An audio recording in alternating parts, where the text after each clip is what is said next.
Volleyball? I think they do.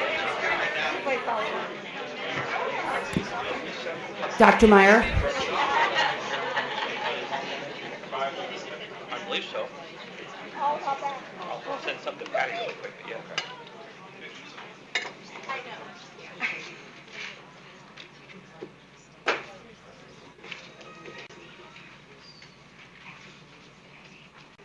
Okay, we're going to call this meeting to order of the Scottsdale Unified School District Governing Board. Today is Tuesday, April 12th, 2011. The time is 5:32. We'll begin if Mr. Brown would lead us in the Pledge of Allegiance. I pledge allegiance to the flag of the United States of America and to the republic for which it stands, one nation, under God, indivisible, with liberty and justice for all. Thank you. And we'll start with the roll call from my far right. Denny Brown. Bonnie Sneed. Pam Kirby. Eric Meyer. Jennifer Peterson. I'm looking for an approval of the agenda with two amendments. I just need to pull items L and M from the consent agenda. Any other changes to the agenda? Okay. Do I have a motion to approve as amended? So moved. Second. All in favor? Aye. The agenda is approved as amended. Dr. Catalani, no student and staff recognition this evening? Okay. We'll go to public comments. Just a reminder to those speaking, I will try to call names so you can be in line ready to speak. We limit you to 3 minutes. Our Vice President, Dr. Meyer, will be the timekeeper, so he'll let you know when it's time to stop or you're at 30 seconds or whatnot. Please note items not on the agenda. The board is not able to respond to you at this point. Okay, we'll start with, and I believe these three go together, James Lee, Lily Strider, and Tessina Thorne.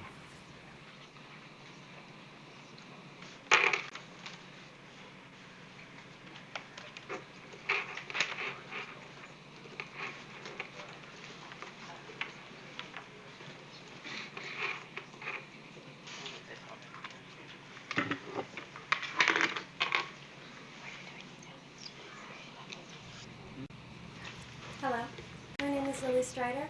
We're here to talk about the Alamos Scottsdale Sister City Exchange. Alamos is a colonial town. It has a population of about 12,000 people. It's located in southern Sonora. It was a colonial mining town for silver, but now it's mainly for tourists. Many Americans have actually bought up a lot of the old villas there and they've refurbished them. Alamos is Scottsdale's first sister city and it was signed in 1971. The purpose of our trip there was to learn about another culture and to gain understanding of how other people live in that country. Okay. My name is Tessina Thorne, and I am a representative from Cornell High School, and I was one who went on the Alamos trip. And start off, each of us stayed with a different host family, and it was just so we can get a better understanding of what life is in Alamos, Mexico. And a few places we did visit was Sunday we went on the Plaza de Armas, which is the plaza where a lot of students hang out, and the Museo Costumbrista de Sonora, which is a museum. And then the Sunday we went to the Mercado, which is very different from a market that we have here. It's like a supermarket, and everything's a lot fresh, and people just go hang out. And we went to the church, which was very sacred to them. And Monday we went to the Copac, which is school, which is very different in how we saw how people interact with students and how teachers are very hands-on with students, and it was just a very different experience. Hi, my name is James Liu, and I'm a junior at Desert Mountain High School. The Sister City Exchange was an incredible experience and provided an excellent opportunity to become acquainted with a different culture, experience and embrace a foreign society, and form enduring and rewarding relationships. During the exchange, we learned about the culture of Alamos through its rich history, riquísimo food, and art. The prospect of living in a foreign society is always a little daunting, and we were a little hesitant, but by the end of the trip, all of us had been so enamored by that little Mexican pueblito that we were reluctant to leave and eager to return. It's difficult to capture the essence of Alamos. It's a combination of a vibrant tranquility, a constant spontaneity, and of course an overwhelming hospitality. Despite being there for such a short time, all of us formed lasting bonds with our host families. And now more than ever, it's important that we develop a better understanding and form positive bonds with the world around us. And after experiencing Alamos, it quickly becomes evident that we are more alike than unalike. So in conclusion, I would like to say that the Sister Cities Exchange program provides a unique learning experience that cannot be offered by the classroom environment. But that cliche doesn't do it justice, because it's so much more than a learning experience. It's a growing experience, an opportunity to step outside of your comfort zone and experience something new, something unprecedented, and something exciting. Therefore, I certainly hope that the Scottsdale community continues to support this fantastic program. Thank you. Thank you for sharing that with us, and thank you for starting our meeting on such a positive note. That was excellent.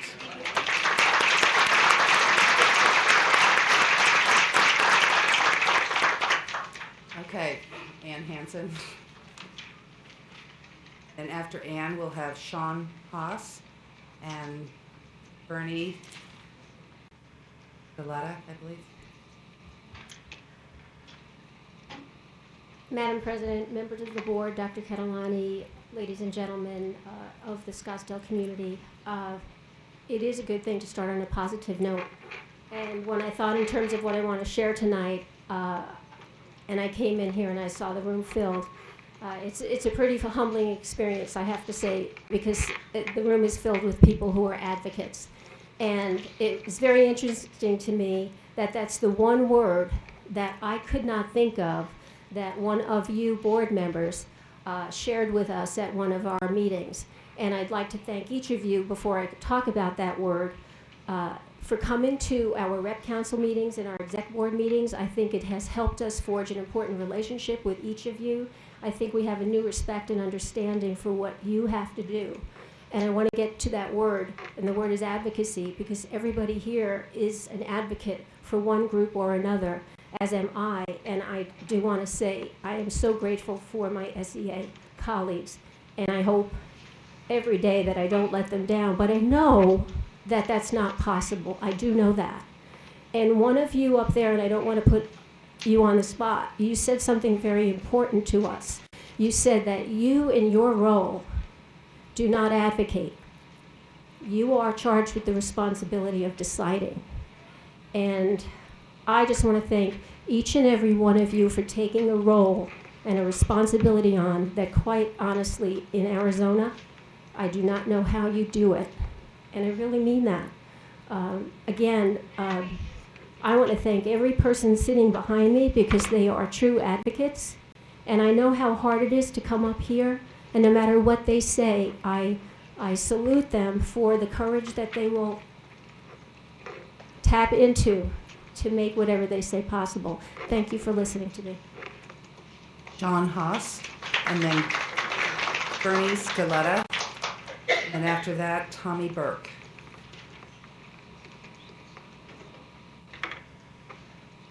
Hi. I'm not used to public speaking, so bear with me. Esteemed members of the governing board, Dr. Catalani, and fellow guests in attendance, I want to thank you all for allowing me to address this meeting. I'm part of the facility service workers, part of the budget that's being talked about being cut. I think it doesn't address all the issues involved. First, it fails to address those facility service workers who are close to retirement.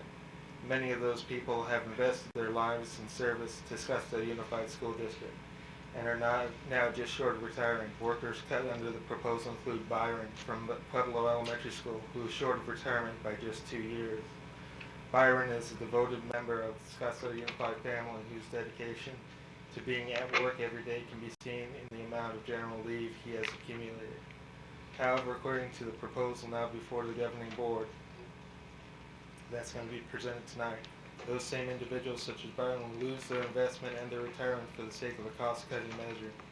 We as a district have to ask ourselves, at what point does balancing budget mean that those who have given so much must be sacrificed? Second, it fails to address those services provided by facility service workers that do not fit under any particular job description. Services which are not expected from facility service workers, however, are performed nonetheless. Services such as filling flat tires of a student's bike, cutting locks off bikes when a student loses the key, opening a door for a student who has left a backpack in a locked classroom, or the extra hours put in to make sure a high school football game runs smoothly. These services cannot be contracted out and yet are vital to the operation of schools in the district as a whole. Third, it fails to address the idea of ownership in the school. Facility service workers are stakeholders in the district in the same way that students, parents, teachers, and fellow staff members are stakeholders. The idea of being a stakeholder means there is value in ownership of each school, that ultimately the success or failure of a school or the district is the result of giving oneself above and beyond what is called for in the job description. A job description which narrowly defines the role of a contract custodian. Finally, it fails to address the extra service performed by facility service workers. Many of the campuses have special events that operate outside of normal school hours, events that require a custodial presence to operate smoothly. Currently, such events are handled by facility service workers.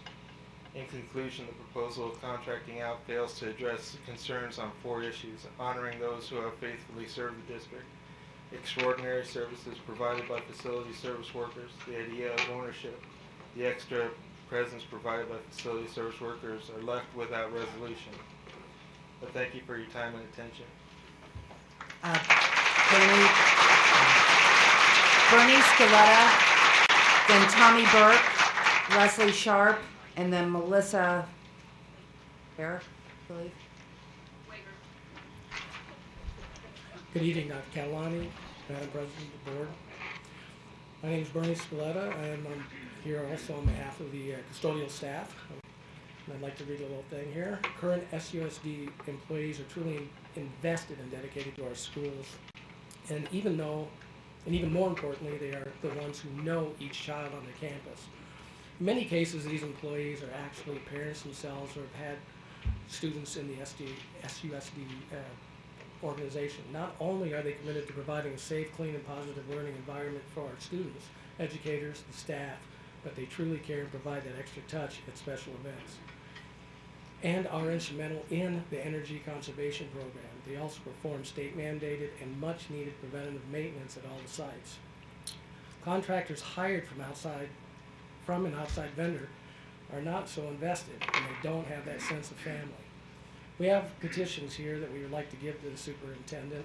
Signatures of SUSD employees willing to donate 1 day of pay through furlough as an option in saving dollars while still providing the same caring, safe, and nurturing environment for our students.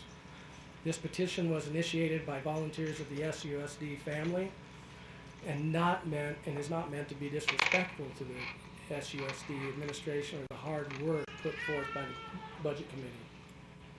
There are many districts that have tried outsourcing and have gone back to in-house staffing.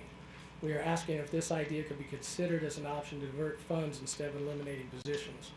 We feel it is a win-win for the SUSD family, the public, and the board. In summary, we are all in this lifeboat together. Some will need to bail the water, some will need to row, and some will need to steer the rudder. But each and every job is needed to get the boat to the safety. Together, we can all get through this and retain the personal attention, sense of family, and nurturing that our employees give to the students of our district. There are qualities that put SUSD on a level far above the average district. We can retain what makes us the best district in Arizona and will realize a substantial savings.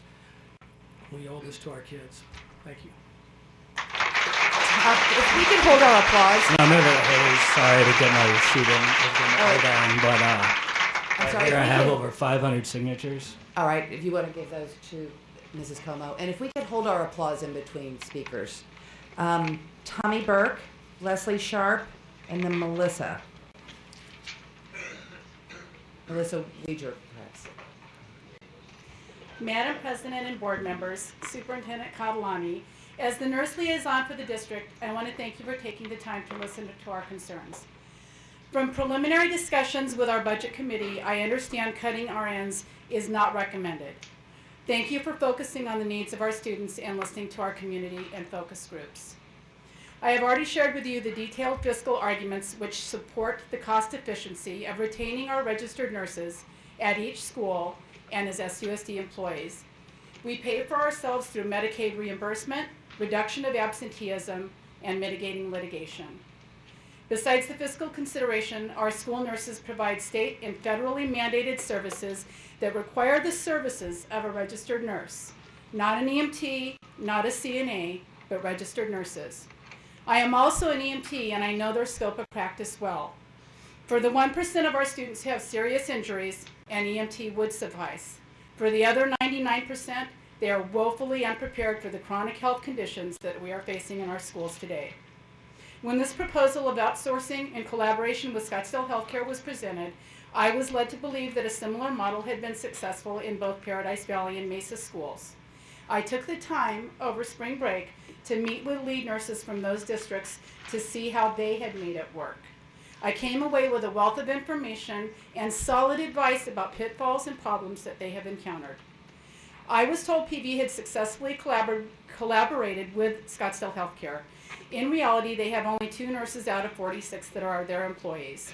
The problems that they encountered include reluctance to attend in-district meetings and trainings or to utilize the computer documentation system, failure to follow Paradise Valley policies and procedures, and lack of clarity over who supervises them.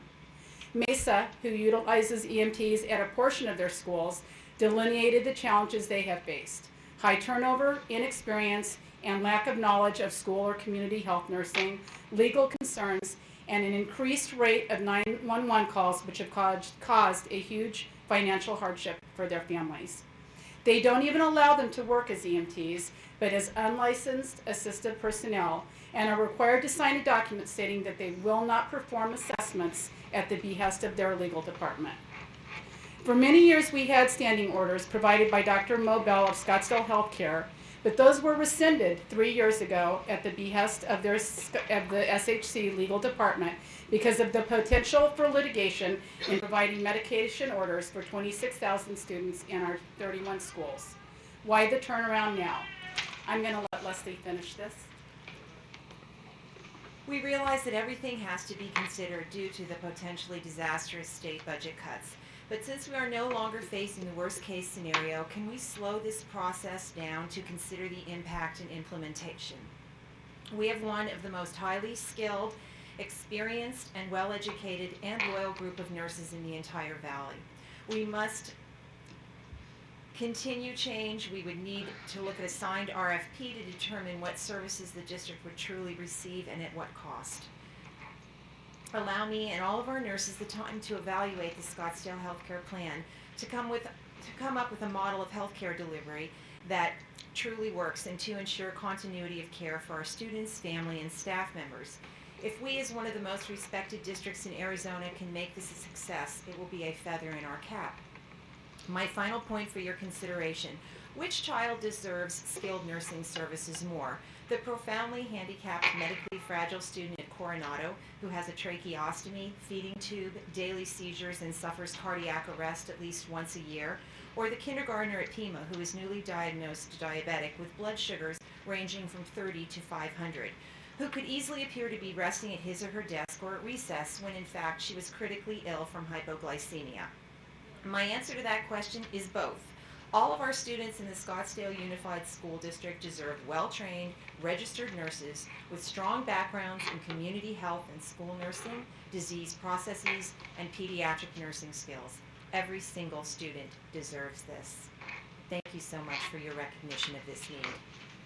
Oh, did you state your name? Would you say Leslie Sharp. Perfect, thank you. Melissa Weger? Say it when you get up here, because obviously I'm not even close. Hello, thank you very much, members of the governing board, Dr. Catalani. My name is Melissa Wager, and people have gotten it wrong my whole life, so it's not a big deal. I'm a teacher at Arcadia High School, and I'm here tonight not only to support the Thrives program, which you'll hear about in just a little bit coming up, but also to share my concerns about the possibility of the districts going to a contracted security company in order to save some money. Keeping the campus safe should be the #1 priority for the district, not a place to make changes for minimal savings. As a teacher at Arcadia, I see day in and day out the important contribution of our security team. The employees who work in security at Arcadia have been on our campus for an average of over 10 years. They know the students. They know their brothers and sisters who have graduated before them. They know their parents. These relationships improve their effectiveness immensely. They have a vested interest in the school, the community, and most importantly, in the students. This is something that you will not get from a contracted agency.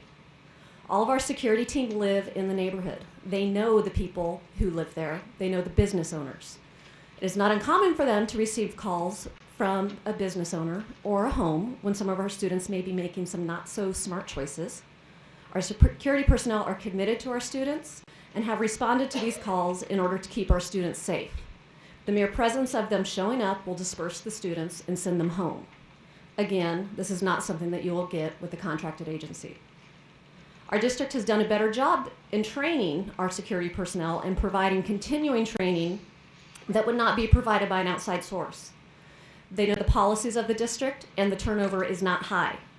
You may not be able to say the same thing about an outside source.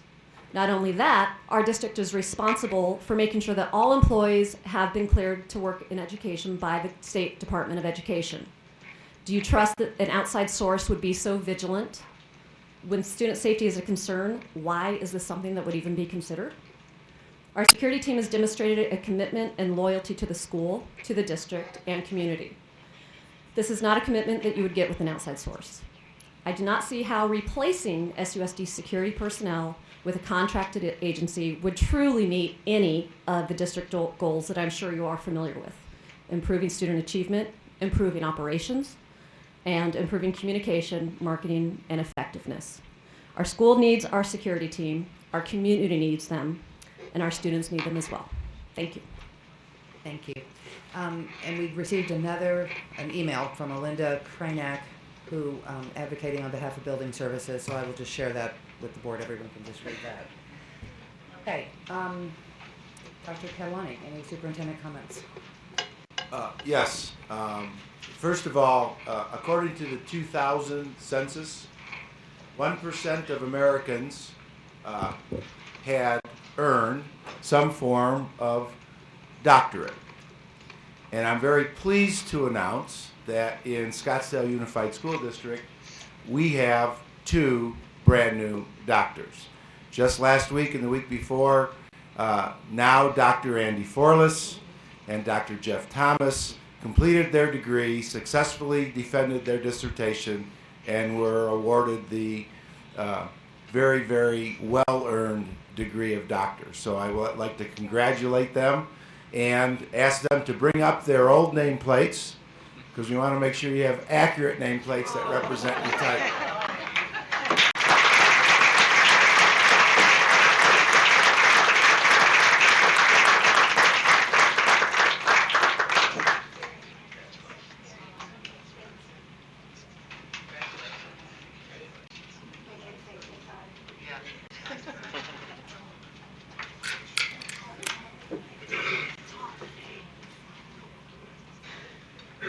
They also both told me they now have all kinds of free time on their hands, so we could ask them to do all kinds of stuff.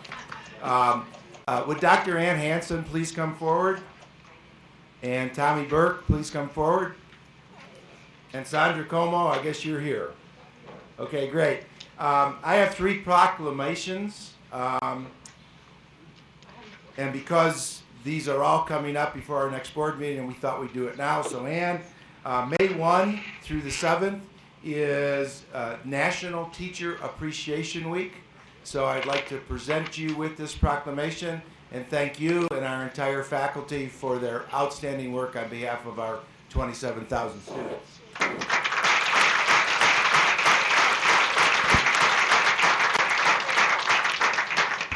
And Tommy, May 6th is National School Nurse Day, so we'd like to thank you for and all of our nurses for their outstanding work on behalf of our students. Thank you very much.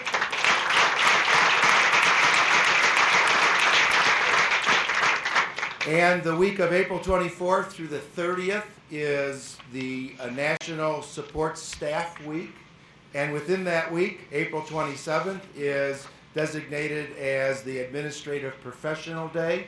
So on behalf of those 2 groups, we thank you for your service, and I'll ask Mrs. Como to accept this on everybody's behalf. So.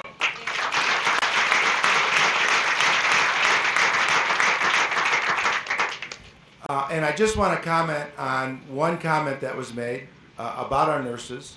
The final comment is, we totally agree with what you said. We have yet to receive the RFP from Scottsdale Health, or their proposal, I should say. When we receive it, we will put together a wide-based task force that will evaluate what they're suggesting. We'll see how it fits or doesn't fit with the needs of our district and our students. And we will then come back to the board with a committee's recommendation on whether or not we want to implement, and if we do want to implement, how it would be best implemented over time. So I think you crystallized exactly what we hope to do. That's the very reason why, as an administrative team, we pulled nurses off our recommendation for any aspect of balancing of the budget. We want to have a conversation about what's good for students, separating that from, are we going to save money? I really could say the exact same thing about school security. When we receive the RFP, we'll have that same type of evaluation to see if it makes sense, if it elevates opportunities for and safety for our school communities. If so, we'll bring that to the board for their reaction and with a proposal of how it would be best implemented. We don't know either of those until we receive recommendations from outside service providers, have a comprehensive committee take a look at it, and then make the best decision possible for our school district. So I thank you for somewhat crystallizing what we have been talking about. So thank you very much. And that concludes my comments. And as a point of privilege, Dr. Meyer wanted to make a comment. What happens at a lot of these board meetings is everybody makes their comments and they leave. So before everyone leaves, I'd just like to say a couple things and the address points that were brought up by our speakers. One was, Scottsdale, SUSD being a family. And we are, and that's why our district is faring much better than other districts in the state. As board members, Jennifer and I have been sitting here now seven years. This will be our 7th budget. In only one of those years have we not had to make cuts. We've had to cut hundreds of teachers from our district, all kinds of services, close schools, and quite frankly, I'm tired of that, and I'm sure Jennifer is as well. This will be Bonnie's 3rd year, all in which she's had to make cuts. In the last 2 years, we've cut $25 million out of our about $168 million budget. This year, again, we'll be cutting $8.7 million. Now, we don't have control over the budget. The legislature sets what schools get in our state. I also serve in the legislature, where I just voted against the deep cuts to education. But as far as advocacy goes, hardly anyone showed up down at the Capitol. And that's one of the things that I think has to change, and that's why I'm speaking to a full room. If you don't vote and you don't elect people who support education, we're going to continue to be here year after year after year. Of the people that represent the Scottsdale School District down at the Capitol in both District 8 and District 11, I was the only one that didn't vote against the cuts to education. The other 5 people all voted for those cuts. And Carolyn Allen, who used to represent District 8, used to vote against those cuts. So I'd ask that to stay for the budget presentation. We don't want to cut any more from our district, but we have no choice. We have to balance our budget every year. Fortunately, you have really great administrators that have done a really good job of keeping the cuts to a minimum. They've generated revenue in other places. We've cut utility costs, all kinds of things. And that's in part all to your help too. I mean, you've all helped. Every little bit helps. So these are tough times. Thank you all for coming, and hopefully stay around for the budget presentation, and we're looking forward to get your input before we actually vote on the budget. I think Mrs. Snead had something to that point to add. Yes. Well, I think I'm going to own up to the comment about me changing roles when I took on board responsibilities from being an advocate to being a decision maker. But there isn't a single board member here. When we sit here, we are the decision makers, but every one of us are advocates for public education. and for the Scottsdale family. And that's why I just want, while everybody is here, to know that while we have the responsibility of fulfilling any contract that we come into agreement with, by state law, we can't promise more than we have. And I just want people to know that this is not a position that any of us want to be in. I certainly didn't think that it was going to go on this long. It looks like it's probably going to be longer than this year. And so we just have to remain focused on educating our children as in the best way that we possibly can with the circumstances that we're given, and thanking everybody for their service, because it truly does take all of us to do that. Good. I need a motion to approve the consent agenda minus the 2 items we have pulled. Moved. Second. Motion and a second. All in favor? Aye. Right, the consent agenda is passed minus those 2. First, the approval of the reorganization of central office. Someone else had some questions, and then I also had some questions, Dr. Catalani. First of all, thank you, by the way. Excellent savings on that. What is the total reduction? I believe 592,000. So thank you. That's outstanding. My question regarding, first of all, the positions that are going to be consolidated. Some of them are in payroll. I know one thing we had discussed at one of our last budget meetings was the possibility of outsourcing in payroll. Are we not? Is that not a possibility? And we were hoping for everyone to keep their positions. What we talked about was that when we went to the time clocks, we thought we could slowly reduce the total staff within payroll. But I'm not sure we talked about outsourcing, and we're not considering that at this point. Okay, all right. And then my next question, as far as the principals and their new responsibility, what's entailed in their responsibility? On a monthly basis, so 2 times a year, they're responsible for all of the teaching and learning work that Dr. Forless's team engages in during the month. They take the place for that month of the executive director for high schools, because we no longer have that position based on this recommendation. They're responsible for not only doing the work, but communicating back to their colleagues as to what changes, what new things are being implemented, so on and so forth. Also during that month, they're responsible for sitting on LLT and then communicating back to the high school communities about what LLT has done. So for a total of $9,000, we're getting the work of a position that we used to pay over $100,000 for. Okay.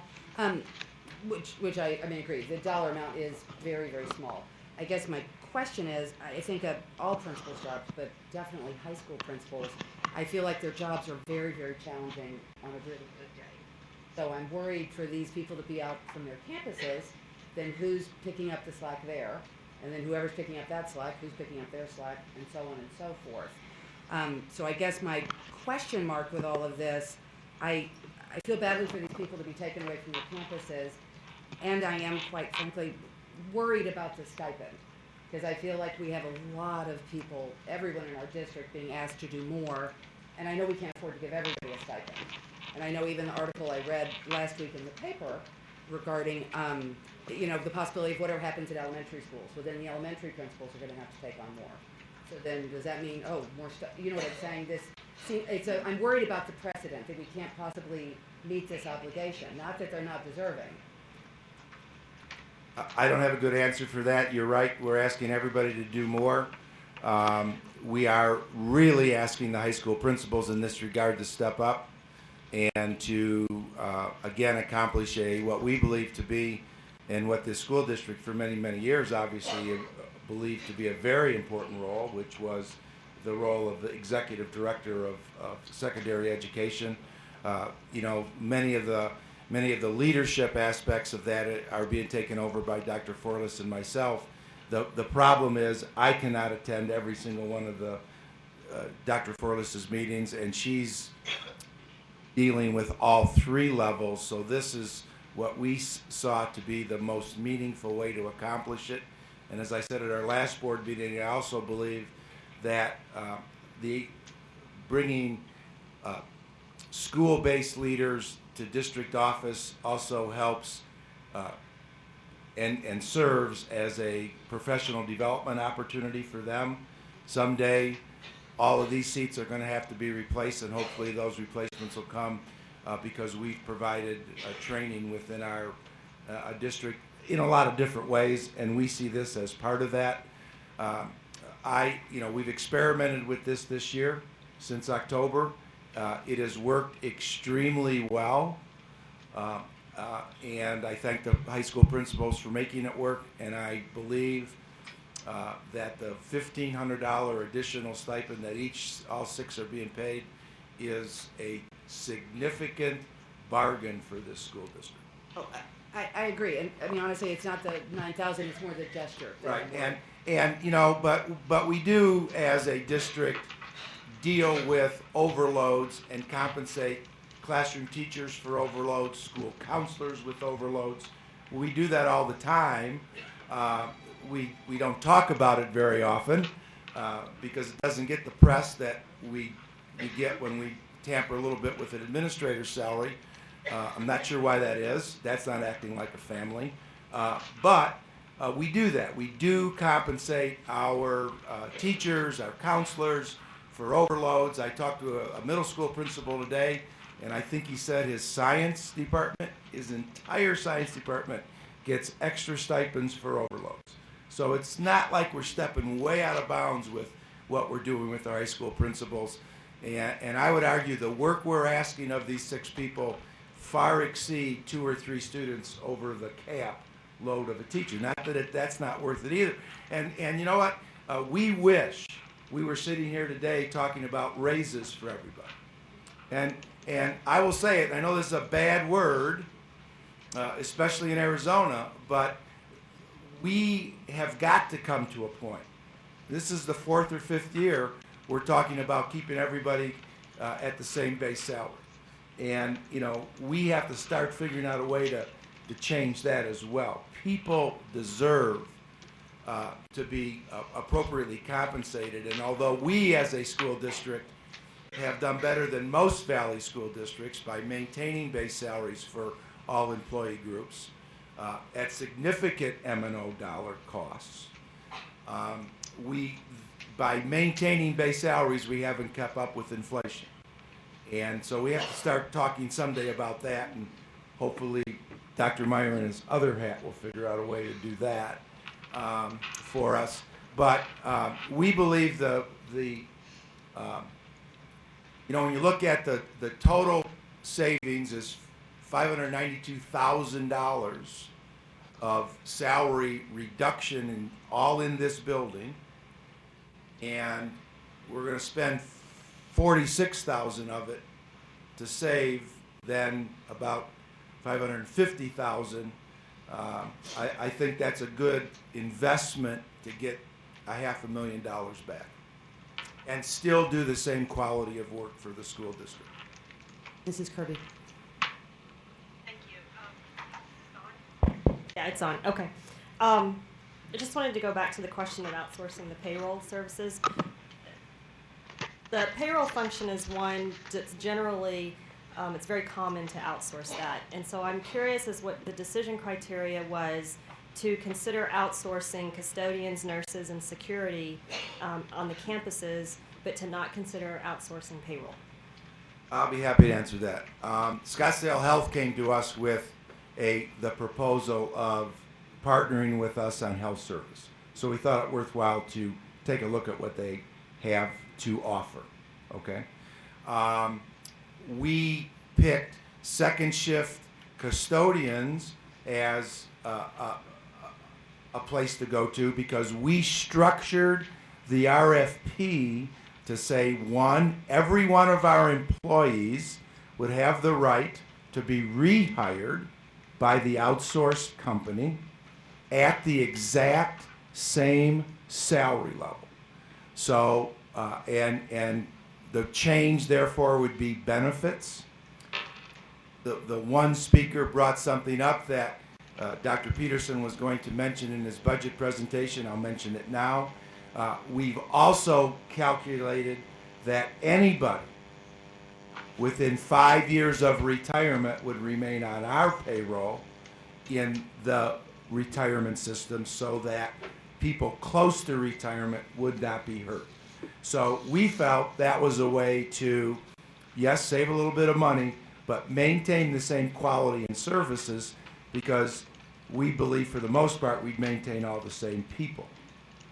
And as far as security, I had a proposal brought to me by our folks in charge of security that they were going to rewrite the entire position description and work function responsibilities of the middle school and high school security staff. And that many current people in those positions may not qualify under the new position description. So I said, all right, let's write the new position description and let's see if we have to reinvent the wheel, or is the wheel already invented? Therefore, outsourcing. So put an RFP out on the street. This is what we're looking for. This is the training we are going to require. This is the physical aspects of the job that will be required. And is there an outsourced company out there able to provide that or not? If they're not able to meet our standards and our expectations, then we'll rehire the ones that do and hire new the ones that we have to fill. But so the three that we picked kind of naturally happened because we were changing a position description. For one case, an outsourced provider, very well respected, Scottsdale Health, came to us and said, let's take a look at this. And for the second shift building service folk, we felt we could do it in a way that, again, protected our people, recognized their loyalty to our school districts, protected their salaries, tampered with their benefits a little bit, but we're tampering with everybody's benefits. So, and also protecting our loyal folks that are very close to retirement. Mrs. Snake. And we only have 6 people in payroll, so it was a bigger group. Thank you for the explanation, Dr. Catalani. Since we had our last meeting, I have to say that that I've been a little troubled with the stipend issue myself. I know the high school principals each personally, and if there was one position that I would not ever want to do, it would be theirs. They are here. I mean, they're on duty 24 hours a day, 7 days a week, and the high school principals that we have attend all of their functions. I mean, there must be clones, because I can't imagine how I see you everywhere. I have the highest regard and highest respect for our high school principals. But I think that the fact that they are getting this professional development and they are getting the exposure to the central office could be considered a benefit in and of itself for their future professional development, their future career. And I would hope that, well, like I said a couple years ago when sitting here, I'm afraid that if these cuts keep happening over and over and over, that our public education system isn't going to look anything like it did 3 or 4 years ago. And I really think we need to start developing the mindset of, let's just stop spending wherever we possibly can, because this could go on for another 2 or 3 years. And so I think we have to rethink a little bit how we do everything, and that everybody has to pitch in. And I don't know if they can stretch themselves any more than they do, but I would hope that they would see the exposure to the district office and the exposure to additional responsibility as a benefit in and of itself. Dr. Meyer?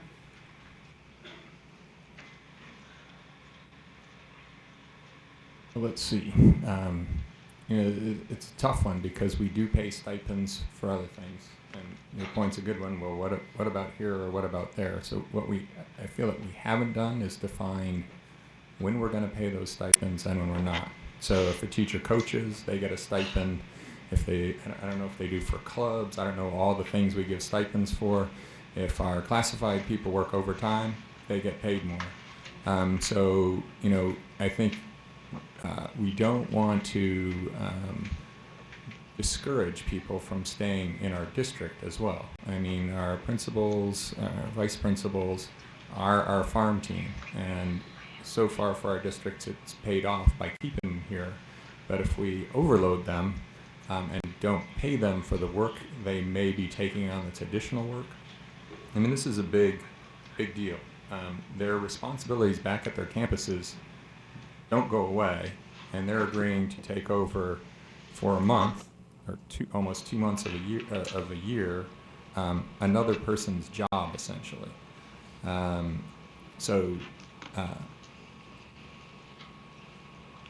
Is that worth $1,500? I would argue that yes, it is.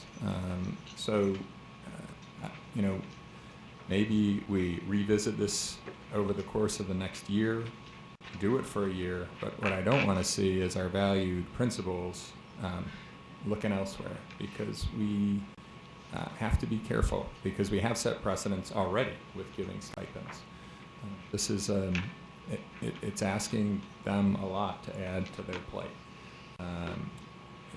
and I mean, they're taking on a significant increase in workload, and I don't know how we're going to define that for other people, but I think probably we can figure that out over the next year. And I think the message that it sends, you can look at it two ways. You can say, well, it says we want to pay our administrators more. Well, that may be true, but we also need to keep our administrators in our district and value all our workers. It's a catch-22. Mr. Brown. On Dr. Meyer's point, it used to be small change. Now it's a huge amount of money that we're offering on the stipends, $1,500. I would hope that we could find opportunities for all groups, all of our employees in Scottsdale, to, yes, you do so much. If you could do just a little more, I would like to give you this. Opportunities for stipends for all groups to encourage and just to show everyone how much we appreciate, without any money in our pockets. We still appreciate you and would like to help in any way we can. That would be a great dream. I agree with you, but Dr. Meyer? How much is a coach's stipend at the high school level, for instance, and how many hours does that entail? Madam President, Dr. Meyer, depends on the nature of the position, but they range from anywhere from $2,000 to $4,000 for coaches per season, and generally speaking, you're looking at anywhere from 15 to 30 extra hours a week. That's just during the season, and typically with varsity coaches, as an example, they're doing it all year round. They're working with kids, they're planning programs. A lot of them do work with summer school camps. They get extra money in the summer. We literally have hundreds of employees for a variety of reasons that do get extra pay for extra work. They're delineated in our employment agreements around what items we pay for. There's set salary schedules for those items, so it's a very common practice. We have that in the SAA agreements as well? Madam President, yes, we do. We don't have a defined salary schedule, however, because those are, generally speaking, for specific identified work on a case-by-case basis when we ask people to actually do extra work. And we pay it consistently. We'll pay those as people have to do extra work. Well, I know it's common, for example, if an assistant principal runs a campus in the absence of a principal. Let's say we're waiting to hire Correct. someone, they're paid a stipend. I guess, and I understand what you're saying, and I agree with you 100%. We do need to define this. I guess the only thing that's kind of twisting around in my mind, this is a little bit different in that, yes, these individuals are being asked to do more. I mean, my first question is, I think it's a lot more, and I think they've already got big responsibilities. Not that they're not capable of doing it, but I feel like we're really stretching these people to the limit. But then my second issue, besides actual stipends, contractual stipends, I think everybody in the district has been asked to do more. Groundskeepers, everybody has been asked to do more. So that's what I'm worried. Are we starting something, again, my question mark is just, are we starting something we can't finish and see through? And I'm also worried, people are tense right now. I mean, we know that. We've heard from many people via email. I mean, I've talked to lots of people, community people, teachers, classified. I don't want this gesture to be tantamount to the little itty-bitty dollar amount to send the wrong message. So that's more or less what's in my mind. Well, I guess the message is if we're going to be consistent. So, I mean, if we think it's too much of a load for our principals, then we should hire a person to do this job separate from them, which will cost us far more than $9,000. If we feel like it's, if it's like taking a coaching position for those 6 weeks, I don't know how many hours it entails to do that job, but we've been doing it for a year. So the principals or Jeff, or Dr. Thomas may be able to comment, or Dr. Forless, on how many additional hours this is. But I mean, I know everybody, administrative money is a bad word, but we need to keep some administrators in our district. I mean, we have laid off, 2 years ago we laid off 25% of all our administrators. Again, we're laying off 9.4 positions this year. As a district, we're one of the best districts of getting our dollars into our classrooms. So I'm rambling. So the question was, if you'd like me to provide some detail about the additional work that the high school principals are doing, they attend approximately 4.5 hours per week of teaching and learning meetings in addition to LLT meetings, where we talk about curriculum and instruction, assessment, student services, special ed, gifted services, and so on. The principal who rotates in on my team then is responsible for creating the high school principal breakout agenda and running the agenda, running the meeting, and communicating back to them. In addition, special projects that our former executive director of secondary schools, the large initiative she was working on, were delegated. For example, the e-learning task force was delegated to one of our high school principals in conjunction with Tom Clark. The NCA advanced ed process for our site visits and our work through an audit with NCA was led by one of the high school principals. And then the coordination of counselors, which is a monthly meeting, coordination of Naviance training, making sure that the ECAP process is well understood by our high school administrators. You're going to hear about the Arcadia Thrives program. One of our principals really championed what would it look like to design intervention and enrichment, and has provided leadership and then brought that back to the team. So it's been some specific functions and projects that they've worked on as part of that stipend, in addition to attending meetings, communicating back to the other high school administrators, high school planning guide process, record-keeping guidelines in the absence of our executive director for accountability and assessment. So it's really been a team effort.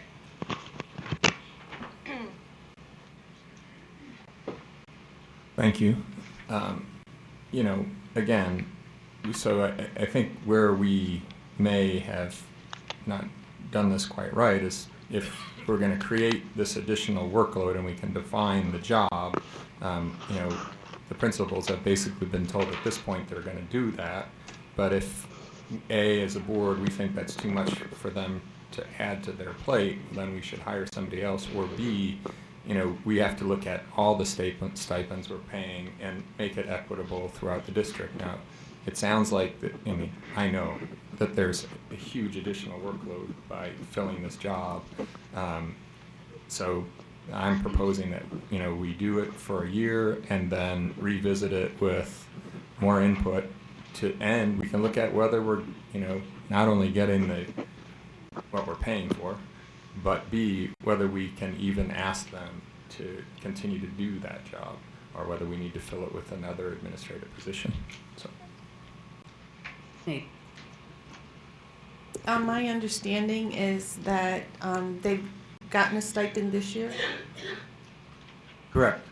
and it's just a little bit under what we're asking for next year. It's the same. Same. Did we approve that before? I don't even remember. Yes. We approved it. When did you Part of personnel action, so it's probably in one of the consent agendas.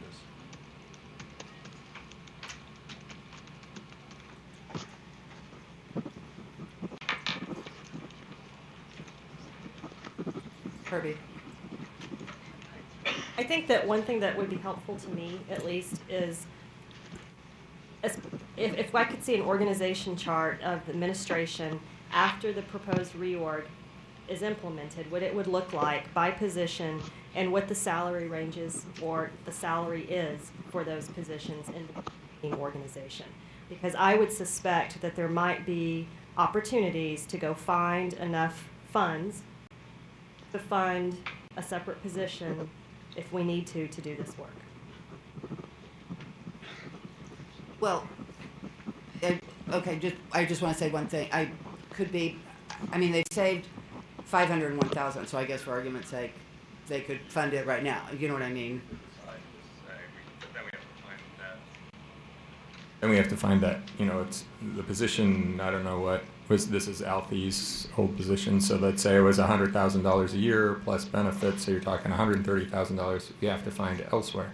But I would argue that I don't necessarily think, if we're saying that high school principals could do this for $9,000, do we have to go find a $130,000 person to do it? Well,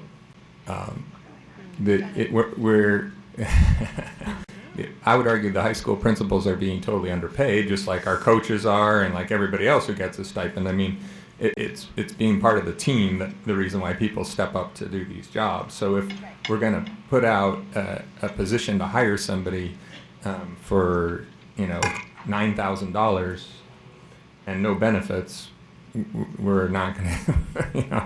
I don't know who would take that job. But there are people that need I'm to work. suggesting it might be possible to find a $30,000, $40,000, $45,000 person to go do this work, and we send a correct message. Well, that message would be that we're spending $30,000 more than we are today, and the fact that the principals can step up and do that is because of their training. I mean, you heard how Alfie described the job. You just can't find, and I mean, it's difficult to find someone for $40,000 that has the expertise that our principals already have because of the jobs they've been doing for 30 years.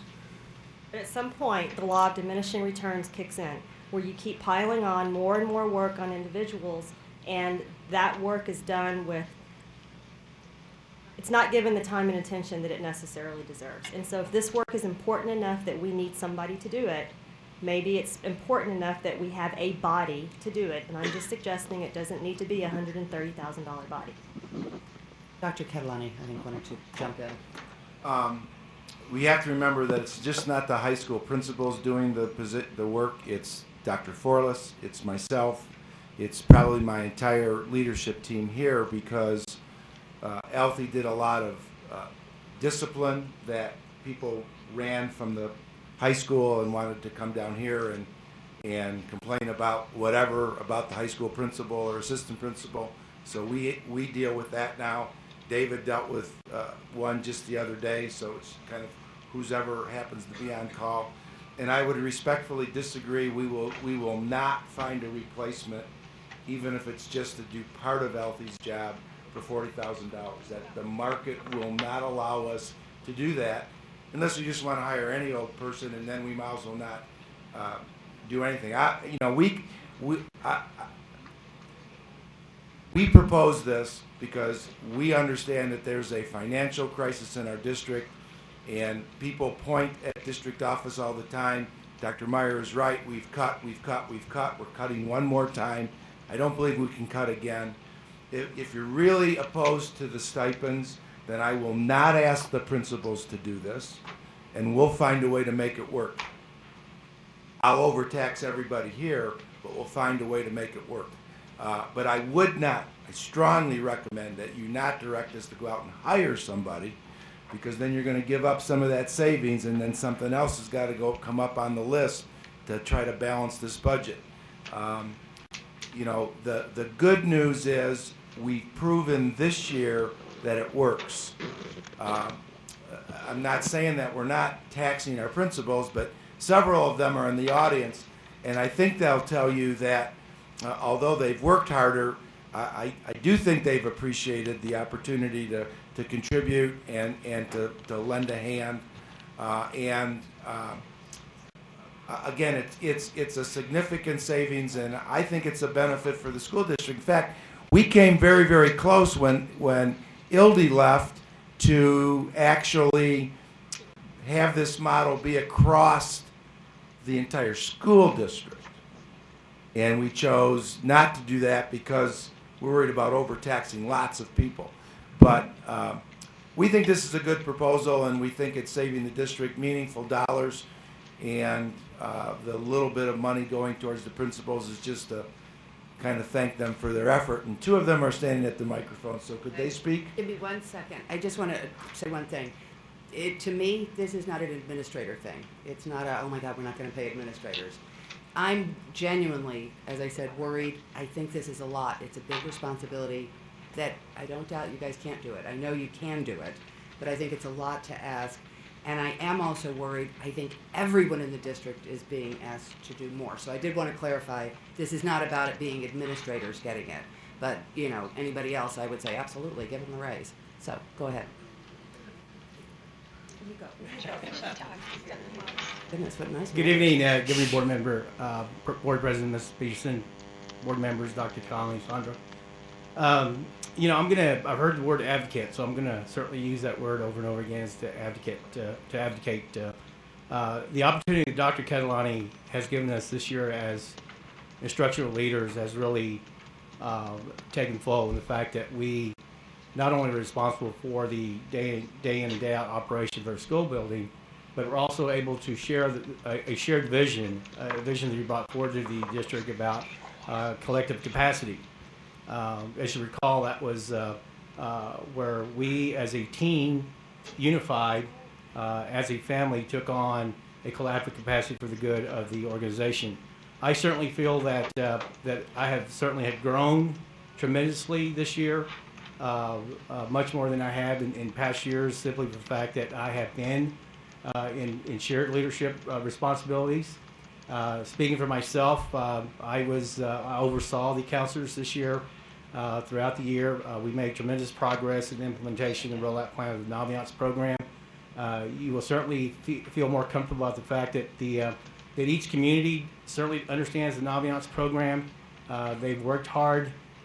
We've shared this collective capacity together. It has, again, as we go through these hard times, yes, it does call for all of us to do a little extra more. I can't speak for Arcadia, but certainly for Coronado. But I certainly have a great team back at Coronado. That if I were not there, that I certainly feel that the school is in capable hands. Whether this isn't, I understand and certainly respect what you stated, Mrs. Peterson, that this is not an administrative thing, or it is, or it's not. I certainly feel that this year, with the leadership that Dr. Catalani has provided for all of us, we're in a better position, instructional-wise. So for me, this year has really been a very positive one that I can certainly say that it has benefited me. I'm not talking about the dollar amount. I'm talking about the experiences that I've shared with other people in the profession, the counselors. They have really shed a perspective on me that I really respect. Counselors are overloaded, as we all are, and so they've certainly done a great job throughout the year. Thank you. Madam President, members of the governing board, Dr. Catalani and Sandra, I'm dittoing a lot of things that Mr. Biera said. Most of all, I think what I've gained from the experience is as you move from teacher in the classroom to administration, you see more of a global picture of your world, and I certainly have enjoyed the opportunity not only to be on LLT but also to be with Dr. Forless's team over there, because one of the things I've concentrated with the learning team is, and I'm anxious to present that to you in a few moments, is the Arcadia Thrives, which is a student intervention enrichment program. So I've had the opportunity to see things on a global perspective, so it's been a very good opportunity for me. So thanks. Thank you. That was well said. Thank you for sharing your thoughts. Any more comments?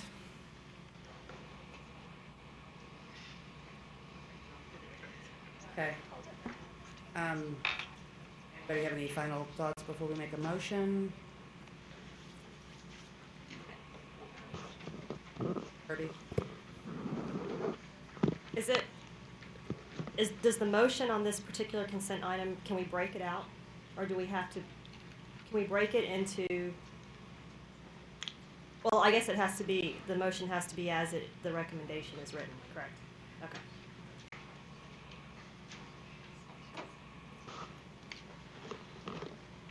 I mean, just like amending a consent agenda, yes, you can amend the recommendation in essence, correct? I mean, if that's what you're asking, I'm answering the question.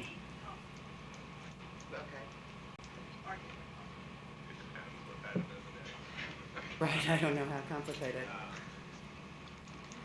The bottom line for me, and I don't know where anybody else stands, I think we're getting something started that we're not going to be able to follow through with everybody. Now, with that said, yes, of course, $9,000 for them to do this very stressful job versus hiring somebody, of course, that's a tremendous savings. I think it's a lot to ask of them. Even I don't think $1,500. I'm with you. I certainly don't even think that comes close to covering the aggravation. I mean, I guess if we wanted to do this, but we're certainly not doing this, I don't know, with other groups, you know, if we lose assistant principals or, again, that's what I'm worried about, is that slippery slope that we're going to keep being asked this. I realize this is different than, you know, it is replacing a whole position.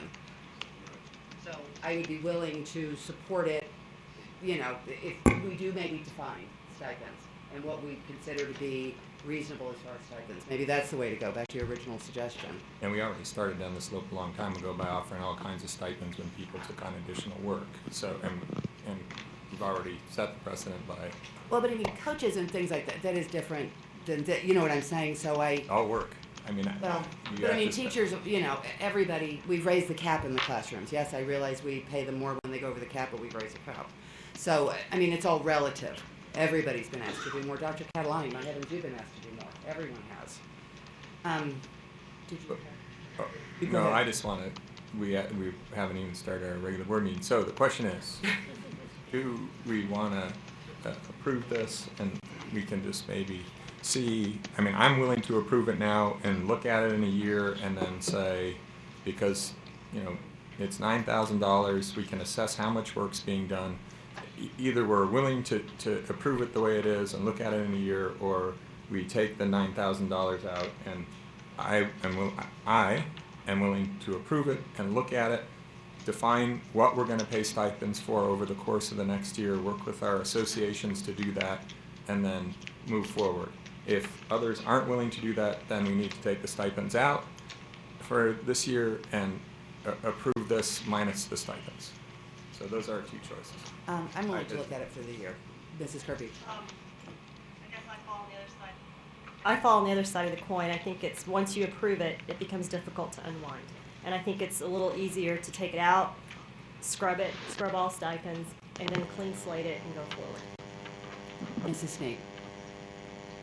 I kind of look at this as the PLCs of our managers, our top administrators for our sites, and I like the idea that they do get to see things from a more global perspective when they're dealing with when they have an opportunity to work with the district. It also helps cohesion as far as they have to go back and communicate with the other principals. And so our learning communities will be more, I think, will be more cohesive because of the relationships that they make. Having said that, I do believe that a management position is not the same as an hourly position, and that across every industry, Managers have been expected to perform with fewer people, to just step up and make sure that the work gets done regardless. And I do believe that we have that caliber of people from the bottom of my heart, and it has nothing to do with them as individuals. But I do think that it should be that the PLC portion of it and the benefit that it brings to everybody to have those high school principals interact with LLT and each other, I think that should be part of the position. Brown. I personally like the idea of looking at it for a year. We need to benefit folks for their efforts across the board, not just this group. And then I think about, well, if you said let's address all the stipends that we're giving out, well, then we're just adding workload to another administrator trying to figure out how to get rid of stipends, or let's look at stipends. Somebody's putting in hours trying to figure out who's getting stipends. I think we should look at this for 1 year, $9,000, and take a good hard look at it next year. Okay, go ahead. I was going to make a motion. Okay, wait. Are you ready? Well, no, we need to move on. My God, we've been on this since the beginning of time. Actually, I have to say, Pam said something that really did strike a chord. I think it is harder to take something away once you've done it. So I have to say, I actually did hear you loud and clear. So, I'd be willing to support this without the stipends in it. I'm sorry. Yes, I am. I mean, that's the good news about discussion, why people don't talk outside of the board meeting. Because we all prompt different thoughts. So again, I also think Bonnie makes a very good point. We are talking about management, and it's not about administration. I have to go back to what I originally said. I think this gesture is tantamount to the dollar amount. I think we're sending the wrong message. And we're starting something we're not going to be able to follow through with everyone else, in my opinion. So now we need a lawyer. Where's Michelle? Is she here? Not here. Now, isn't it the same difference as when we approved? It wasn't posted. I don't know. Well, is it the same thing as David's when a we lawyer. approved it? So just. Can't we amend it with? You can amend the recommendation. Okay. Okay, so it's no different than when we approved the consent agenda, correct? You do have to remember that there are within the $46,000, except for the $9,000, all the rest of it was earmarked to go to classified people. That's getting additional work set upon them. Right. Now, there's one. Were those stipends, or I thought those were actual pay differences? Madam President, Dr. Catalani, those were actual pay adjustments on base salary because of new jobs, combining of jobs. Okay. And you also have to know before you vote that if you take out the $9,000 for principals, I will not ask them to do it. We'll find another way to do it.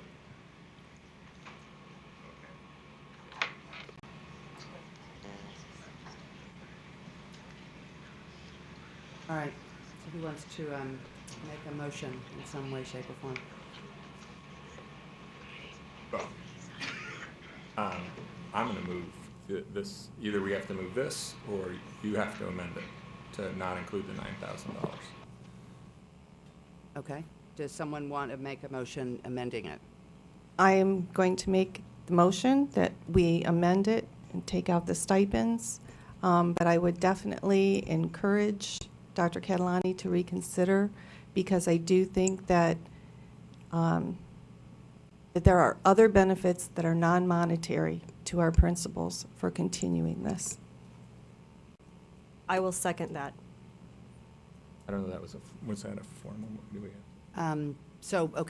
So essentially what Mrs. Sneed, was that formal? Sandra, did you get that, or not enough?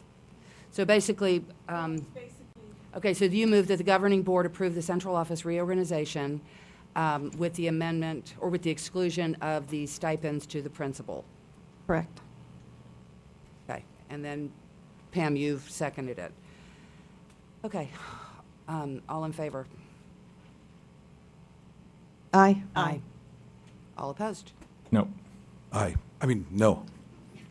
Okay, wait. No, right? No. No, yes. Okay, no. Okay, so that passed 3-2. Okay, finally, we get to move on. Now we approve the performance contracting. This was item M, guaranteed energy cost savings. That was the other thing that was pulled.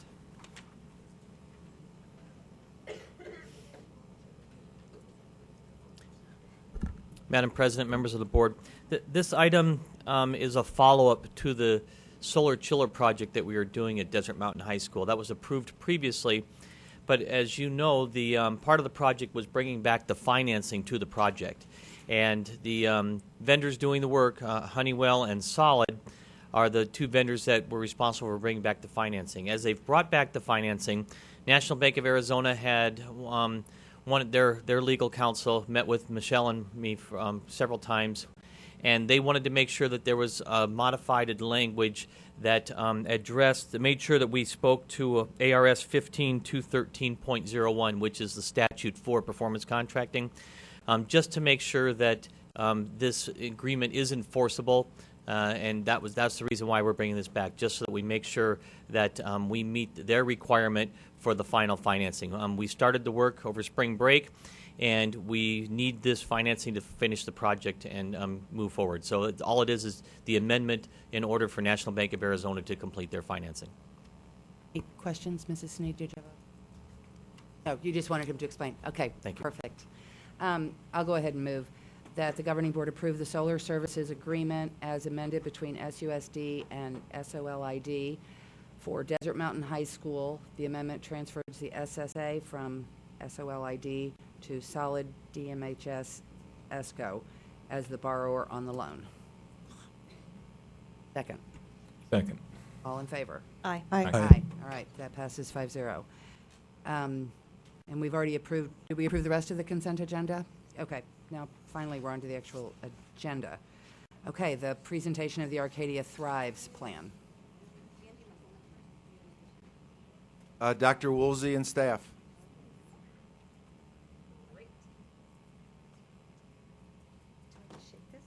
Okay. Hello, good evening. He said I'm supposed to just shake this, so excuse me while I shake this.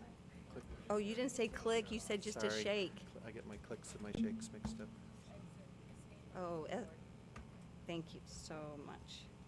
And let me find mine is right here. I think it moved over here, isn't it? Nope, right over here.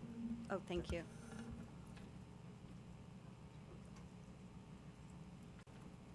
I don't think that's it. Yeah, it is. You guys are right. Perfect. All right. All right. Good evening, Madam President, members of the Governing Board, Dr. Catalani and Sandra. I would like to thank you for this opportunity to share our program, which is a student intervention, enrichment, student success program. And I just want to point out, after a lot of lengthy discussion today, this is a no cost, no money, no addition for the district. So let's keep that in mind as we move forward. First of all, this program didn't happen with just without a lot of people. This is a real grassroots effort of Arcadia teachers and parents and students, and we've been working on this for over a year. And I'd like to recognize some of the individuals that are in the audience who were able to join us tonight. We have some Arcadia complex principals, the parents, we have parents from Arcadia, we have site council, we have teachers, and we also have members of our school improvement team, professional learning team, and the leaders on that team that are comprised of, let me click right here to show you the large group. There's 22 individuals on this committee that we meet most every Tuesdays to analyze and talk about ways that we can improve teaching and learning. And you can see they're from all the disciplines, all the subject areas at Arcadia. So I'd like to, let's celebrate all our efforts. If I could get all the Titans to stand up, and if we can recognize, please stand up. Don't be shy. Don't be shy. Come on, Titans, stand up.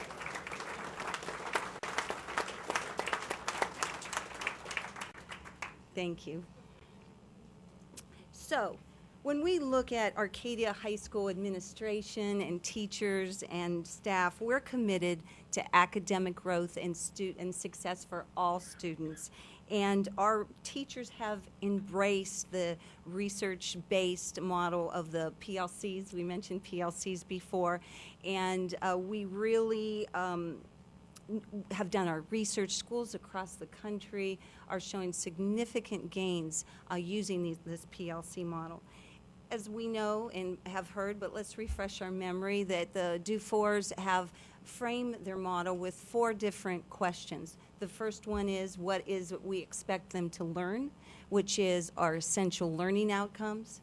The second one is, how will we know when they have learned it, which is based on common assessments, being formative, meaning timely assessments, checking the pulse of learning, and then summative assessment, which is making sure that they have captured those learning outcomes.